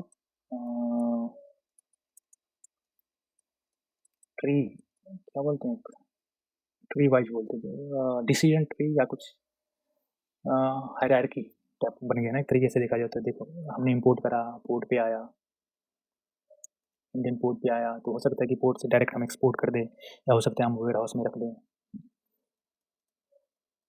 डिपॉजिट कर दें वेयर हाउस में, या ठीक है, या हो सकता है कि हम पोर्ट से डायरेक्ट घर लेके आ जाए, वेयर हाउस में रखें ही ना।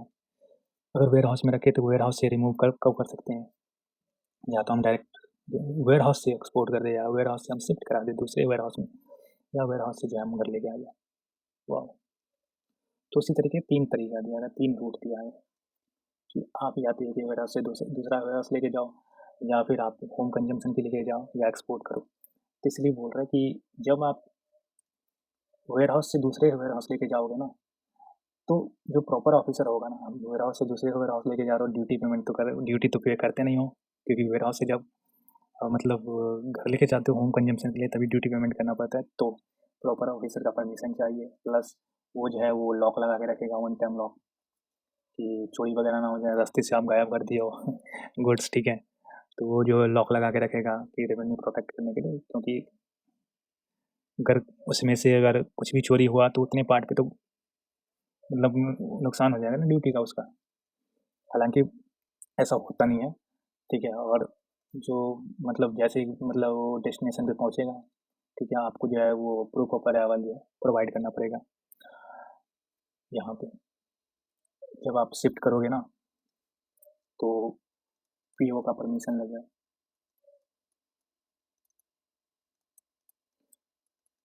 वन टाइम लॉक लगाएगा, ठीक है। उसके बाद हो सकता है आप होम कंजम्पशन के लिए जा रहे हो, मतलब आप घर लेके जा रहे हो, घर लेके जा रहे हो तो आप एक्स बॉन्ड फाइल करो, बिल ऑफ एंट्री। और ये एक्स बॉन्ड क्या होता है, bill of entry for home consumption, ठीक है। ये आपको फाइल करना पड़ता है। उसके बाद आपको इम्पोर्ट ड्यूटी पेमेंट करना पड़ता है। घर लेके जा रहे हो तो आपको इम्पोर्ट ड्यूटी पेमेंट करना पड़ेगा। इंटरेस्ट अगर कुछ आ रहा है, पेनल्टी आ रहा है, तो वो आपको पेमेंट करना पड़ेगा। उसके बाद ये ऑलरेडी हमने प्रोसेस देख लिया ऑलरेडी ऊपर, और फिर प्रॉपर ऑफिसर आपको ऑर्डर देगा कि आप लेके जाओ। दूसरा, अगर आपने एक्सपोर्ट करा तो आपको फाइल करना पड़ता है शिपिंग बिल या बिल ऑफ एक्सपोर्ट। जब आप एक्सपोर्ट करते हो ना, तो आपको शिपिंग बिल फाइल करना पड़ता है, ठीक है, या बिल ऑफ एक्सपोर्ट। उसके बाद एक्सपोर्ट ड्यूटी अगर कोई लग रहा है, ठीक है, तो एक्सपोर्ट तो एग्जाम्प्ट है, लेकिन अगर कुछ लग रहा है इंटरेस्ट पेनल्टी एक्सपोर्ट ड्यूटी, तो वो भी आपको पेमेंट करना पड़ेगा। और फिर प्रॉपर ऑफिसर ऑर्डर देगा कि ठीक है, ये आप एक्सपोर्ट कर सकते हो, और इम्पोर्ट ड्यूटी माफ़ हो जाता है, क्योंकि आपने डायरेक्ट एक्सपोर्ट कर दिया ना वेयर हाउस से, तो वो जो है वो इम्पोर्ट ड्यूटी माफ़ हो जाएगा।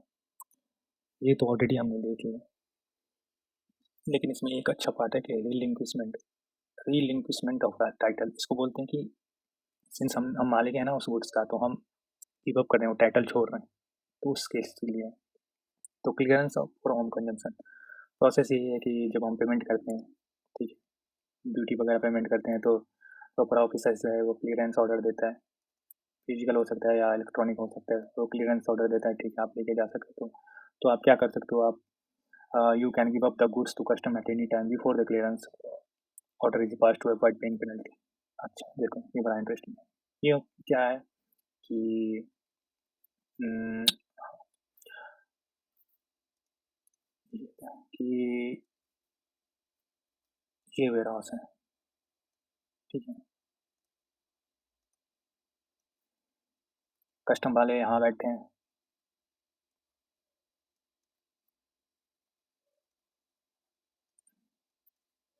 अब यहाँ से आप घर लेके जाना चाह रहे हो, तो आपको ड्यूटी पेमेंट करना पड़ेगा। बट आप क्या चाह रहे हो कि एक काम करता हूँ ना, कि मैं मालिक हूँ ना इसका, तभी तो मैं ड्यूटी पेमेंट कर रहा हूँ, होम कंजम्पशन के लिए जा रहा हूँ। तो एक काम करता हूँ, ये राइट ही छोड़ देता हूँ, ये राइट छोड़ देता हूँ कस्टम वाले को। तो अगर ये राइट छोड़ दूंगा तो ड्यूटी हमें पेमेंट करने की ज़रूरत नहीं है।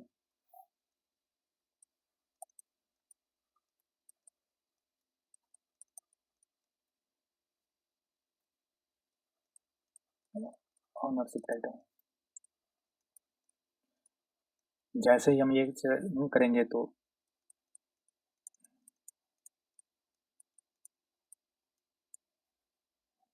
ड्यूटी पेमेंट करने की ज़रूरत ही नहीं है। लेकिन ये चीज़ आप नहीं कर सकते अगर आपने कुछ भी क्राइम करा है, ठीक है, बिफोर द क्लियरेंस, ठीक है, before clearance you have to avoid paying duty. लेकिन आप ये चीज़ नहीं कर सकते हो अगर स्मगलिंग फ्रॉड वगैरह के केस में आपने कुछ ऑफेंस करा है तो आप फिर नहीं कर सकते रिलेटेड टू दो गुड्स, ठीक है। अगर आपने कुछ स्मगलिंग करा है, मान के चलो यही गुड्स है, इस गुड्स पे आपने कुछ स्मगलिंग करने की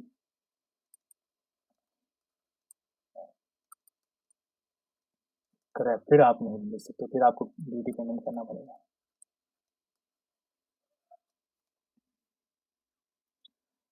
हो सकता है, ये भी हो सकता है कि आप वहाँ पे एक ऑप्शन था ना कि या तो होम कंजम्पशन के लिए जाओ या एक्सपोर्ट के लिए जाओ। जब एक्सपोर्ट के लिए जाओगे तो आपको इम्पोर्ट ड्यूटी बिल्कुल भी पेमेंट करने की ज़रूरत नहीं होती है। लेकिन कुछ प्रोहिबिशन है। प्रोहिबिशन क्या है कि ऐसा भी तो हो सकता है कि आपके दिमाग में कुछ स्मगलिंग करने का है। If the government fear the goods will be smuggled back into India. देखो, ये भी बड़ा अच्छा कॉन्सेप्ट है। पहले बहुत चलता था, जो पहले मतलब आज से 50 साल पहले, 40 साल पहले बहुत चलता था ये चीज़। क्या चलता था? तो और बहुत ही इंटरेस्टिंग है ये चीज़। देखो, तुमने कुछ इम्पोर्ट करा, ठीक है,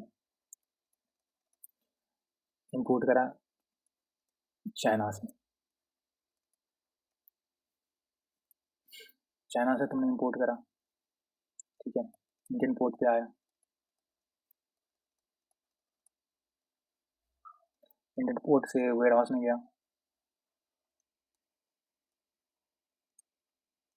वेयर हाउस में रखवाया, तुम उधर आप प्लानिंग कर रहे हो इसको कैसे करें, ठीक है, फिर तुमने एक्सपोर्ट कर दी,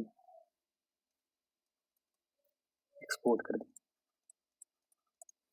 हम इंडिया में हमारे मतलब नेबर कंट्री कौन से हैं? एक तो है नेपाल, नेपाल वगैरह, भूटान, ठीक है, बांग्लादेश, श्रीलंका, श्रीलंका सबसे पास है ना, श्रीलंका और नेपाल। तो यहाँ पे ज़्यादा, और बांग्लादेश भी है, बांग्लादेश, नेपाल, नेपाल ये बिहार के पास पास पड़ता है, ठीक है, और बांग्लादेश जो है वो कोलकाता, अभी बंगाल, और श्रीलंका, श्रीलंका किसके आसपास पड़ता है यार? तमिलनाडु, शायद तमिलनाडु के आसपास। तो तुमने एक्सपोर्ट करा है, तुमने एक्सपोर्ट करा है यहाँ पे नेपाल, भूटान वगैरह, किसी भी कंट्री हो सकता है। मैं एग्जांपल जो प्रैक्टिकल एग्जांपल दे रहा हूँ कि बांग्लादेश, नेपाल, बांग्लादेश या श्रीलंका में तुमने एक्सपोर्ट करा। जैसे तुमने एक्सपोर्ट करा, तुम्हारा क्या हुआ?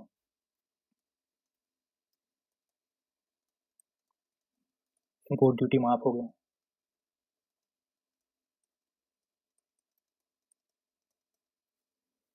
ठीक है, एक्सपोर्ट तो करा है। अब तुमने क्या करा, नेपाल, भूटान, अब ये पास कर रहा है, तुम इसको वापस स्मगलिंग करने के लिए, स्मगलिंग बोलते हैं कि आप illegally duty payment, tax payment ना करके जो है इलीगली आप जो है वो, इलीगल होता है कि अगर आप टैक्स पेमेंट नहीं कर रहे हो ना तो उसको इलीगल माना जाता है। सिंपल सी बात है, किसी भी चीज़ पे आप टैक्स पेमेंट ना करो तो वो चीज़, ब्लैक मनी पे भी आप, ब्लैक मनी भी जो है वो ब्लैक मनी नहीं रहता अगर आपको वही समथिंग 65% प्लस और कुछ कुछ होता है वो पेमेंट करो तो ब्लैक मनी भी वाइट हो जाता है, ठीक है। टैक्स पेमेंट करो बस, टैक्स नहीं पेमेंट करो तो स्मगल, इलीगल ये चीज़ होता है। टैक्स पेमेंट कर दो तो कुछ भी नहीं, ब्लैक मनी भी वाइट हो जाता है टैक्स के बाद। तो अब नेपाल भूटान से आप वापस क्या करो ना, वहाँ से नेपाल भूटान से वापस जो है इंडिया स्मगलिंग करो उसी चीज़ को।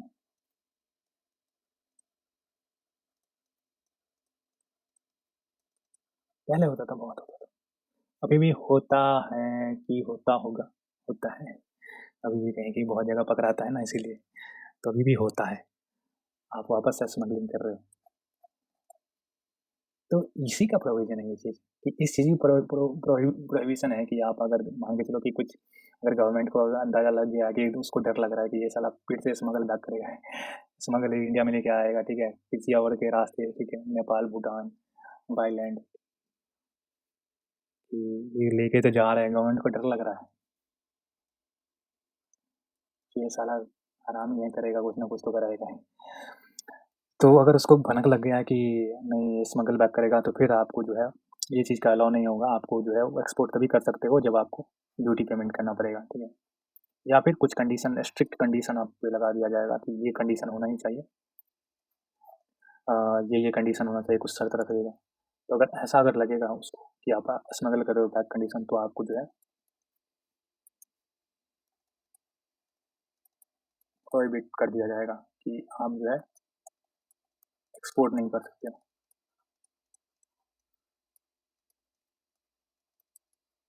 देखा जाए तो विदाउट पेइंग ड्यूटी, देख रहे हो, ड्यूटी पेमेंट करने के बगैर आप नहीं प्रोवाइड कर सकते हो, ओके। या फिर आप पे जो है वो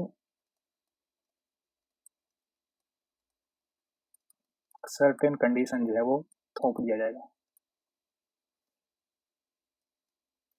ड्यूटी भी थोपा ही जाता है वैसे तो आप पे ये कंडीशन थोप दिया जाएगा कि ये चीज़ है, ओके। तो इतना तक बहुत अच्छा आसानी से समझ में आ गया होगा। अब आगे भी बहुत आसान आसान है, ठीक है। वोलेटाइल गुड्स, वोलेटाइल गुड्स क्या होते हैं? तो वोलेटाइल गुड्स वो होते हैं कि ऐसा भी तो हो सकता है कि हमने कुछ ऐसी गुड्स जो है वो इम्पोर्ट करा है, अ, हमने गुड्स इम्पोर्ट करा है, कहाँ से इम्पोर्ट करा है? यूएसए से, है ना, बहुत अच्छी अच्छी वो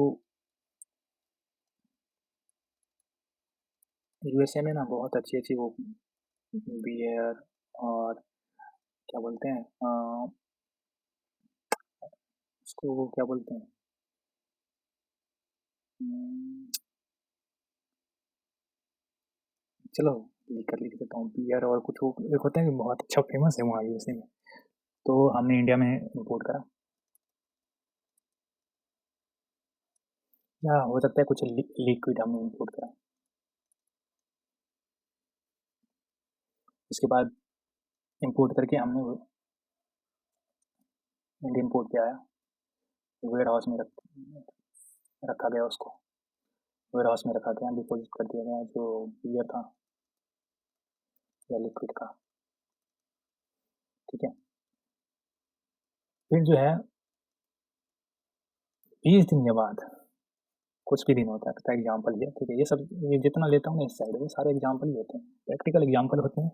और इस पे प्रैक्टिकल एग्जाम्पल मुझे याद नहीं आ रहा है इस पर, ठीक है। लेकिन ये चीज़ सिंस प्रैक्टिकल में होता है इसीलिए ये प्रोविज़न बना है। तो 20 दिन के बाद जब हम वापस, क्योंकि हमारे पास राइट क्या होता है कि इंस्पेक्ट कर सकते हैं, देख सकते हैं कि हाँ कैसा-कैसा, हमारे पास कुछ राइट्स होते हैं ना ओनर्स के पास। तो जब हम वापस आए ना देखने के लिए, इंस्पेक्शन करने आए,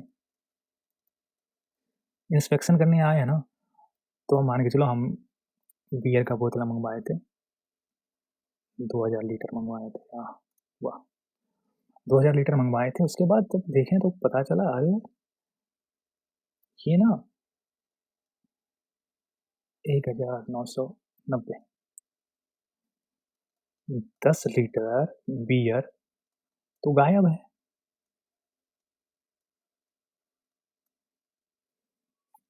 अब तो है ना कि 10 लीटर भैया गया कहाँ? 10 लीटर बियर तो गायब हो गया, ठीक है। अब अब वेयरहाउस में बस 1990 लीटर है, 10 लीटर गया कहाँ? हो सकता है कस्टम वाले ने पी लिया हो, कुछ भी हो सकता है, ठीक है।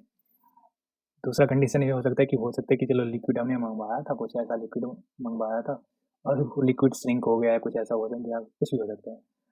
तो अब क्या करें, इस 10 लीटर जो बियर जो है वो गायब जो हुआ है, इसको क्या करें? लिक्विड जो होता है श्रिंक होते हैं ना, तो ये सब चीज़ होता है ना, इसको बोलते हैं वोलेटाइल गुड्स। वोलेटाइल गुड्स इसलिए क्योंकि आ तो रहा है वेयर हाउस में, 2000 लीटर आया तो कुछ दिन के बाद पता चला कि इतना तो है ही नहीं, तो उस पर ये प्रोविजन है दरअसल। तो बोलता है कि वोलेटाइल गुड्स, कि हो सकता है कि आपने जो गुड्स मंगवाया हो वो डिसअपियर हो जाए, बियर जो था वो पी लिया, ठीक है, या हो सकता है श्रिंक हो गया, नेचुरली श्रिंक हो गया है, ठीक है, ड्यू टू इवेपोरेशन या स्टोरेज कंडीशन, ठीक है। और since this is natural loss, तो आपको जो है वो ड्यूटी को जो है वो रेमिट कर दिया जाएगा, जो मिसिंग क्वांटिटी है ना, क्योंकि आप तो ड्यूटी कितना पे पेमेंट करोगे, आप तो ड्यूटी इतना पे ही पेमेंट करोगे, तो 10 लीटर जो गायब हुआ है आपको 1990 लीटर पे आपको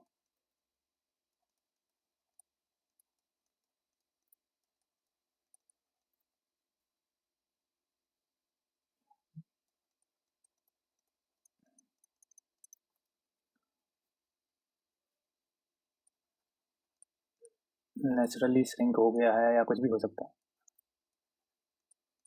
लिक्विड का एग्जांपल दिया था। तो इस 10 लीटर है ना, ये जो 10 लीटर है, इस वाले पे जितना भी होगा ना ड्यूटी लगेगा, जितना भी ड्यूटी होगा,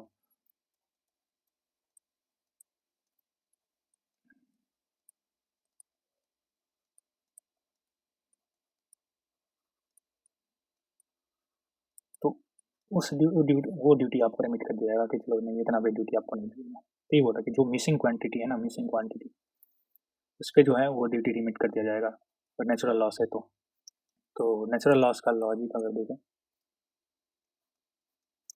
कि एलिजिबल गुड्स क्या है, कि ओनली नोटिफाइड गुड्स, जो पेट्रोलियम प्रोडक्ट्स होते हैं, जैसे कुछ वाइन होते हैं या बियर्स होते हैं, ये सब, ठीक है, कंडीशन रखा गया कि जो at the time of at the time of delivery from warehouse and naturally cause होना चाहिए, या इवोपरेशन एक्सेट्रा। मतलब ये वेयर हाउस में ना, जब वेयर हाउस से आप लेके जा रहे हो या वेयर हाउस में आप गिन रहे हो ना, तो तभी बताओ, मतलब ये चीज़ का होना चाहिए, कंडीशन ये है कि वेयर हाउस में हो, ठीक है। अब ऐसा नहीं हो सकता कि आप वेयर हाउस से जो है वो घर लेके गए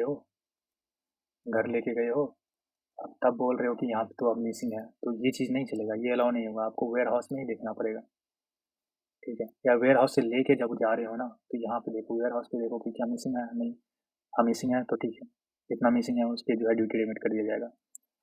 वंस आप यहाँ से निकल गए, उसके बाद जिम्मेवारी कस्टमर का नहीं होता, ठीक है।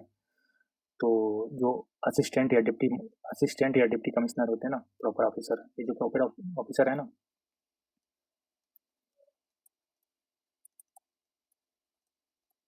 असिस्टेंट या डिप्टी कमिश्नर, ये रेमिट कर देंगे, ठीक है, आपको जो मिसिंग क्वांटिटी है ना,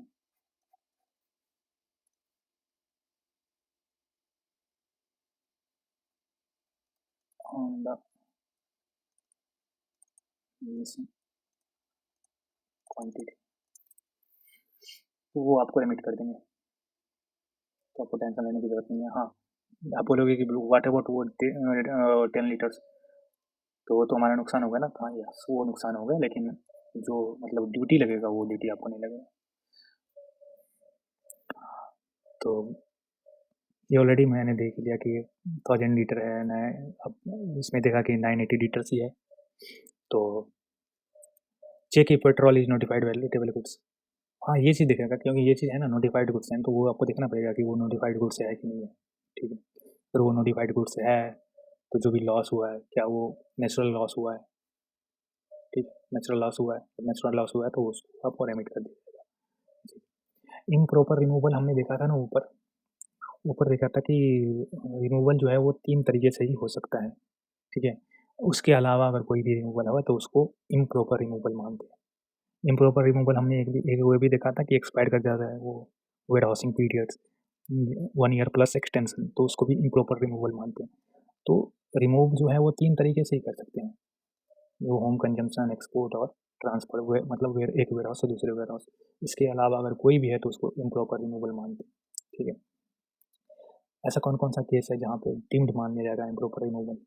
तो जैसे ही इम्प्रॉपर रिमूवल होगा, जैसे ही रिमूवल होगा, चाहे प्रॉपर हो चाहे इम्प्रॉपर हो, ठीक है, आपको full duty plus interest plus fine plus penalty तुरंत देना पड़ेगा, ठीक है।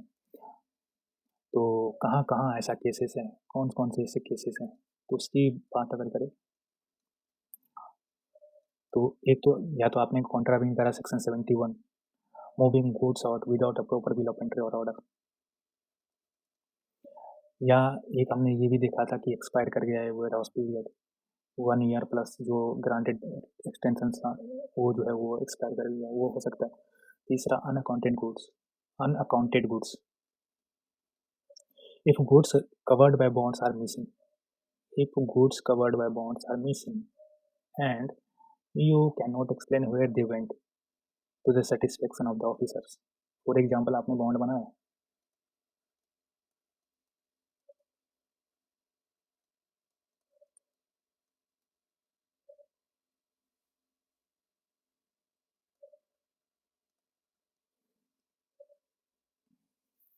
ठीक है, आपने बॉन्ड्स बनाया, आपने फिर उसके बाद वो प्रॉपर ऑफिसर ने ऑर्डर दिया ठीक है लेके जाओ, आप गुड्स जो है वो लेके गए। अब वो ये जो गुड्स है ना, अरे यही मिसिंग है, ये गुड्स ही नहीं मिल रहा है, कहाँ गया ये मिसिंग है, गुड्स गुड्स मिल नहीं रहे हैं आप, और आप एक्सप्लेन भी नहीं कर रहे हो कि कहाँ गया है गुड्स। वो पूछेगा ना, पूछताछ करेगा ना कि गुड्स कहाँ गया, क्योंकि उसको तो ड्यूटी चाहिए, तो आप एक्सप्लेन नहीं कर रहे हो कि कहाँ गया गुड्स नहीं गया, तो फिर उसको आप मान लिया जाएगा कि आपने कुछ करा है, नौटंकी करा है, कुछ ना कुछ करा है आपने, कुछ ना कुछ घपला करा है, तो उसको वो इम्प्रॉपर रिमूवल मान लिया जाएगा और फिर आपको ड्यूटी पेमेंट करना पड़ेगा, इंटरेस्ट पेनल्टी जो भी होगा आपको इमीडिएटली पेमेंट करना पड़ेगा। तो एक केस ये भी हो सकता है अनअकाउंटेड गुड्स कि जो गुड्स जो है वो जो बॉन्ड में आपने लिखा था वही मिसिंग है और आप एक्सप्लेन नहीं कर रहे हो कि वो कहाँ गया ऑफिसर को। तो 3 कंडीशन है, कॉन्ट्रावेंट करा या पीरियड। एक है डिमांड एंड सेल पावर, ये क्या होता है? तो ये होता है कि ये बड़ा इंटरेस्टिंग है। If the owner fails to pay demanded amount, PO may detain and sell the goods. They may also sell any portion of the goods। समझाता हूँ, आपने गुड्स आपके पास आया, ठीक है, आप ये लेके जा रहे हो,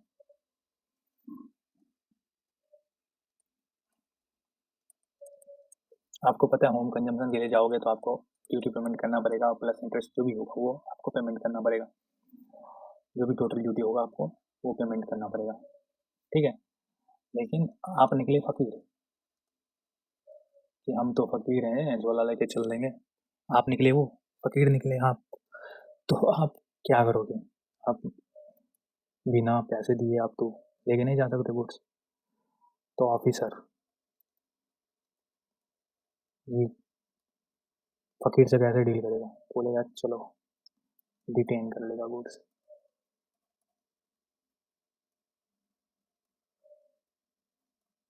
ठीक है, सेल कर देगा, ठीक है।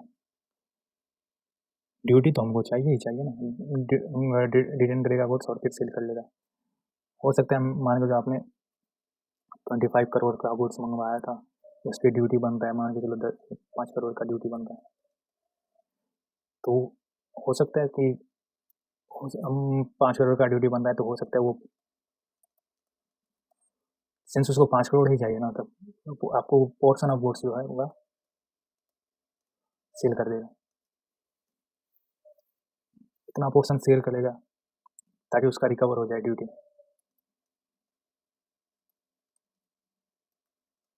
Total duty plus selling cost. ये बेचने में तो खर्चा भी लगा होगा ना, ये जो इतना मेहनत करा है गुड्स बेचने के लिए वो भी रिकवर तो करेगा उसी से, तो इतना पोर्शन बेच देगा, बाकी आपको बोलेगा लेके जाओ। या ये भी हो सकता है कि आपने 10 करोड़ का सामान मंगवाया है, कुछ आपको है अपने ऐसा करा था, बोला था कुछ गुड्स आएगा, आया गुड्स कुछ और निकला, तो किसी ना किसी वजह से वो गुड्स को जो है वो 110% का ड्यूटी लगा दिया, मान के लो 11 करोड़ का टैक्स मांग रहा है, तो आप बोले ले जाओ भैया 10 करोड़ का सामान ही लेके जाओ, मैं 11 करोड़ क्यों पेमेंट करूँ टैक्स तुम्हारा, ठीक है। तो वो 10 करोड़ का बेच देगा, भले उसका नुकसान हो, ठीक है। तो ये चीज़ है। हाँ, ये चीज़ तो है, वो तो मैंने पहले भी बोला था कि reasonable opportunity of being hard. तो सिंस ये चीज़ अगर कदम उठाएगा, अगर सेल करेगा, डिटेन तो कर लेगा, डिटेन करने में कोई ज़रूरत नहीं, कोई नहीं है, डिटेन तो कर लेगा, लेकिन जब सेल करेगा, ठीक है, चाहे पोर्शन ऑफ गुड सेल करे या पूरा सेल करे, तो आपको जो है बिफोर सेल जो है वो नोटिस दिया जाएगा। देखो भैया हम बेच रहे हैं, या तो टैक्स दो या देख लो कैसे क्या करना है। तो यही है कि आपने जो है वो जितना अमाउंट डिमांड किया था, आपने वो पेमेंट नहीं करा, तो ऑफिसर जो है वो प्रॉपर ऑफिसर जो है वो डिटेन कर लेगा और बेच देगा।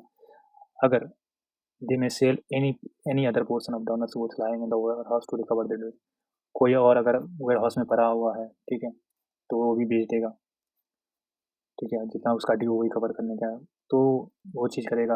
हाँ, लेकिन एक नोटिस देगा आपको, मतलब जो मालिक होगा उसको, कि सेल करने से पहले, ठीक है। कैंसिलेशन ऑफ बॉन्ड्स, बॉन्ड्स कब कैंसिल हो जाएगा? तो कैंसिल बॉन्ड्स हमने एक केस में ऊपर ये देखा था कि अगर हम गुड्स बेच देते हैं किसी और को, तो जो नया मालिक होता है, जब हम गुड्स को सेल करते हैं ना, तो जो नया मालिक होता है ना, तो जो नया मालिक होता है वो फ्रेश बॉन्ड एग्जीक्यूट करते हैं, ठीक है। तो उस केस में जो है वो ओरिजिनल वाला जो है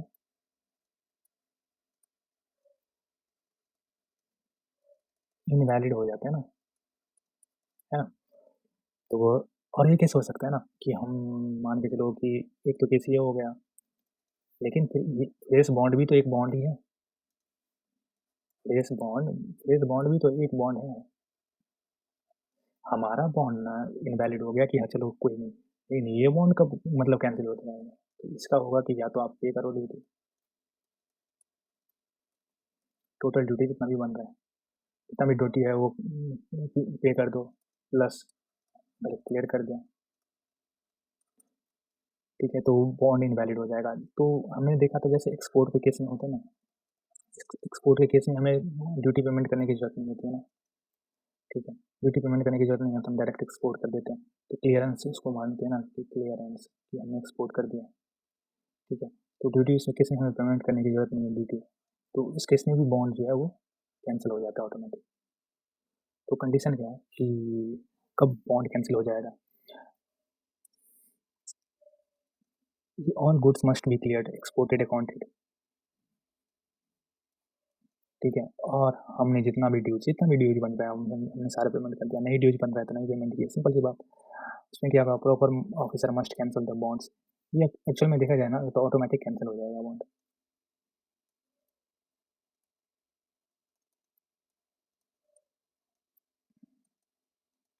प्रॉपर ऑफिसर जो है वो कैंसिल कर देगा बॉन्ड को, ऑटोमेटिक कैंसिल कर देगा, and return it to the person who executed the bond. तो बॉन्ड जो है ऐसे तो ऑनलाइन ही होता है,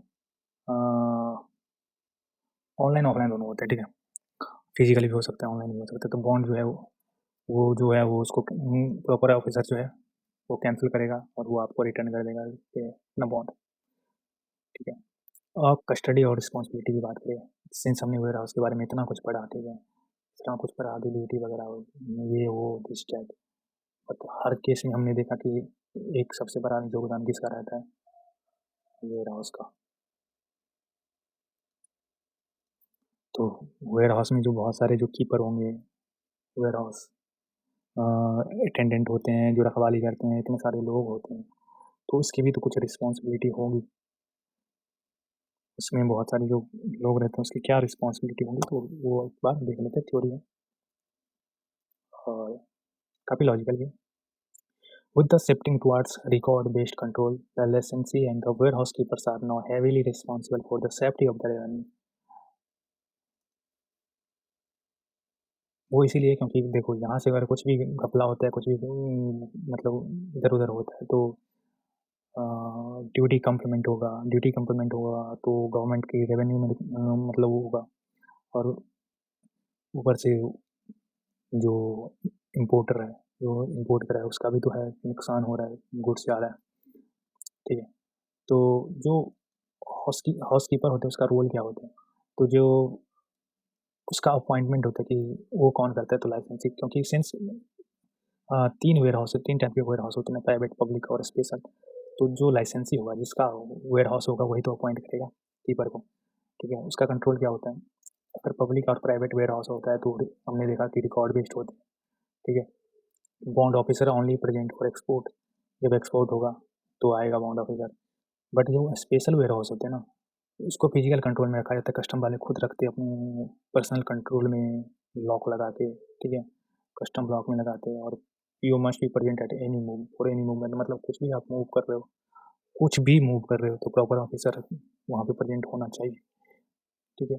लेकिन अगर पब्लिक और प्राइवेट केस में है तो जब एक्सपोर्ट कर रहे हो तब प्रेजेंट रहेगा, ठीक है, बॉन्ड ऑफिसर जो है वो रहेगा, क्योंकि ऑलरेडी आपसे 3 टाइम्स बॉन्ड प्लस सिक्योरिटी ले रखा होगा, तो आप कुछ गोलमाल करोगे, घपला करोगे नहीं।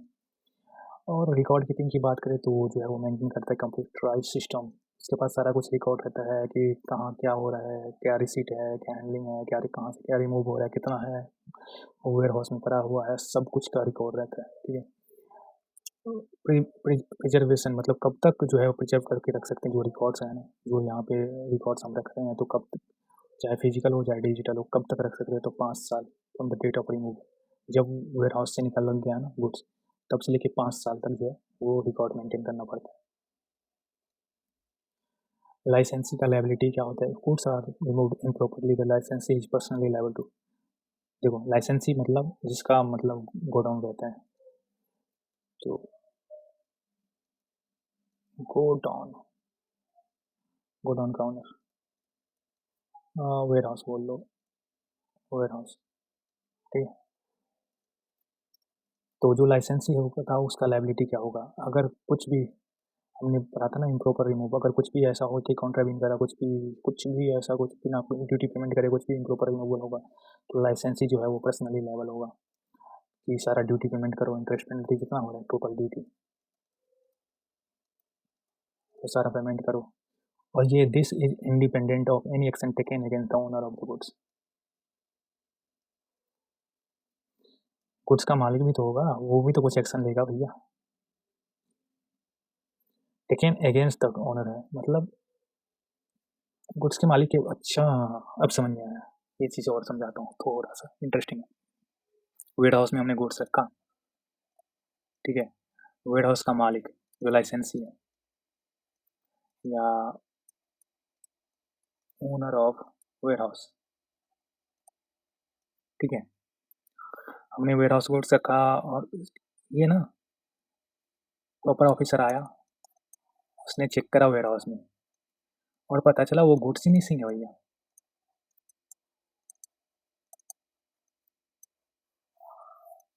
वो गुड्स गायब है, गुड्स मिसिंग है, ठीक है। अब पूछ रहा है तो कोई बता भी नहीं रहा, और गुड्स पे हक किसका है, गुड्स पे हक है गुड्स का मालिक का।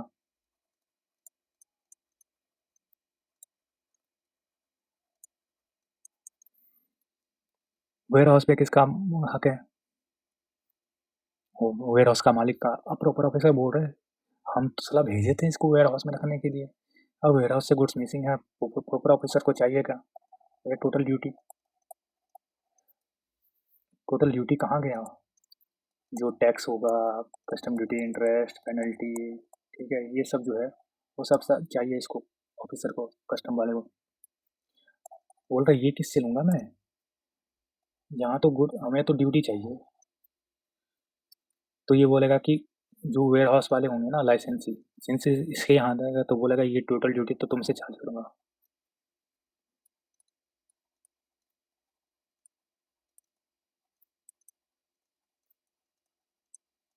इसके लिए तुम जिम्मेवार हो, ठीक है।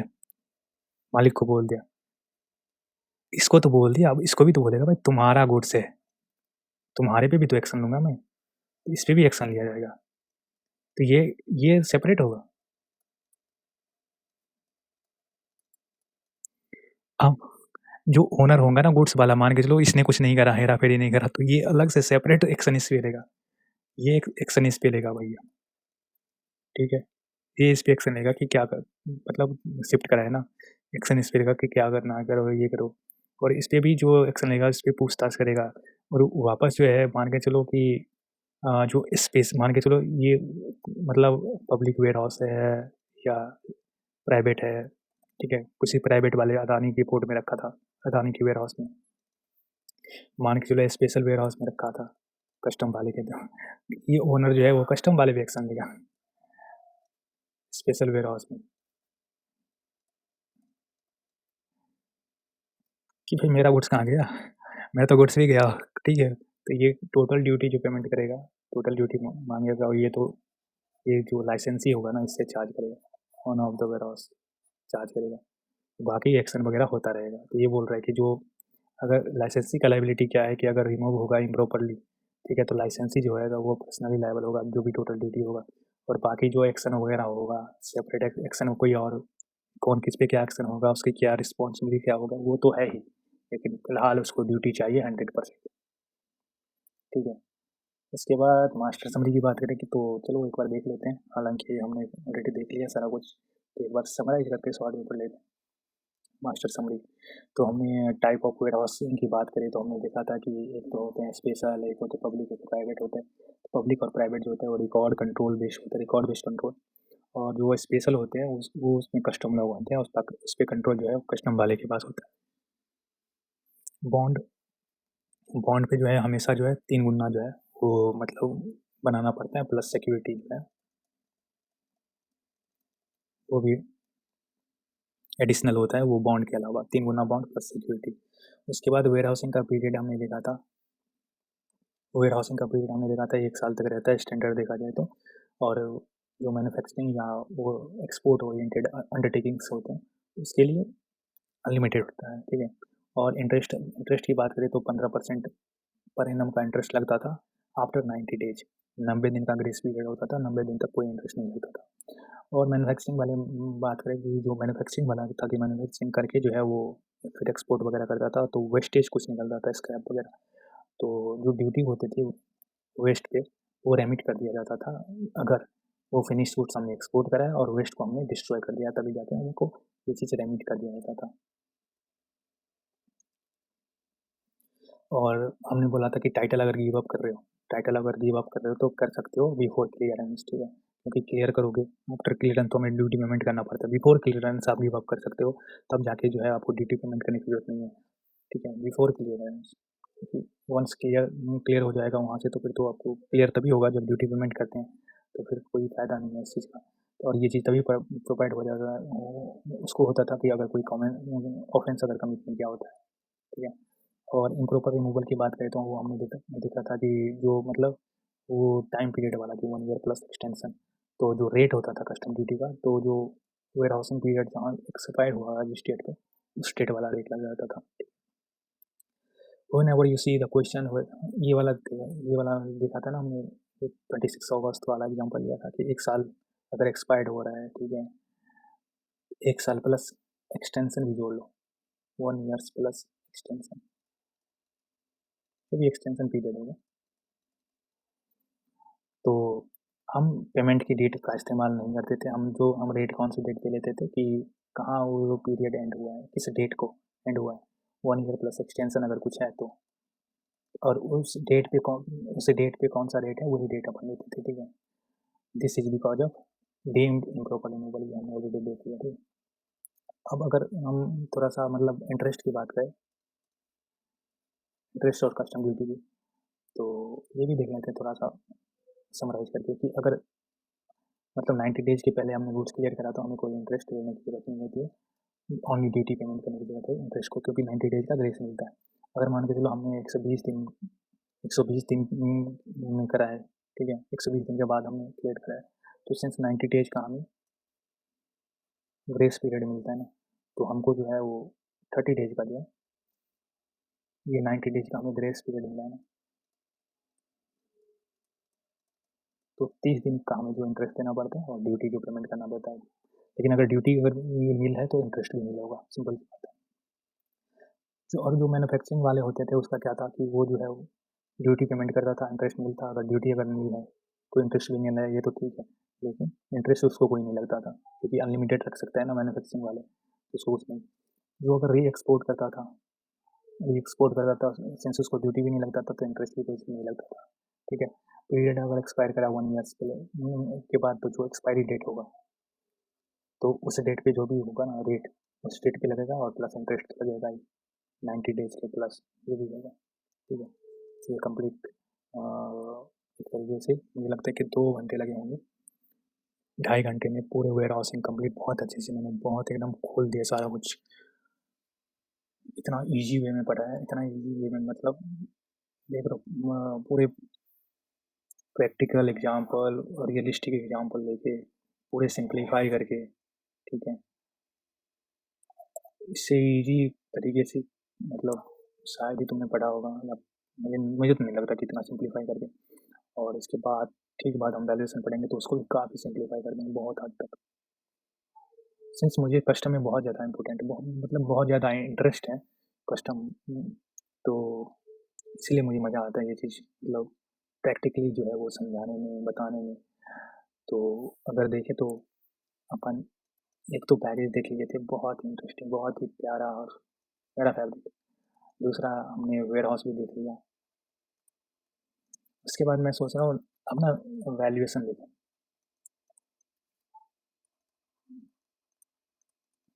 वैल्यूएशन करो, वैल्यूएशन को बहुत अच्छे से करेंगे, इतना अच्छे से करेंगे कि क्वेश्चन आराम से हो जाएगा, कोई कन्फ्यूजन नहीं, एकदम प्रैक्टिकल इंटरेस्टिंग फन वे में एकदम सीखेंगे, ठीक है। तो अपन नेक्स्ट उठाएंगे वैल्यूएशन वाला, इसके ठीक बाद वैल्यूएशन करेंगे।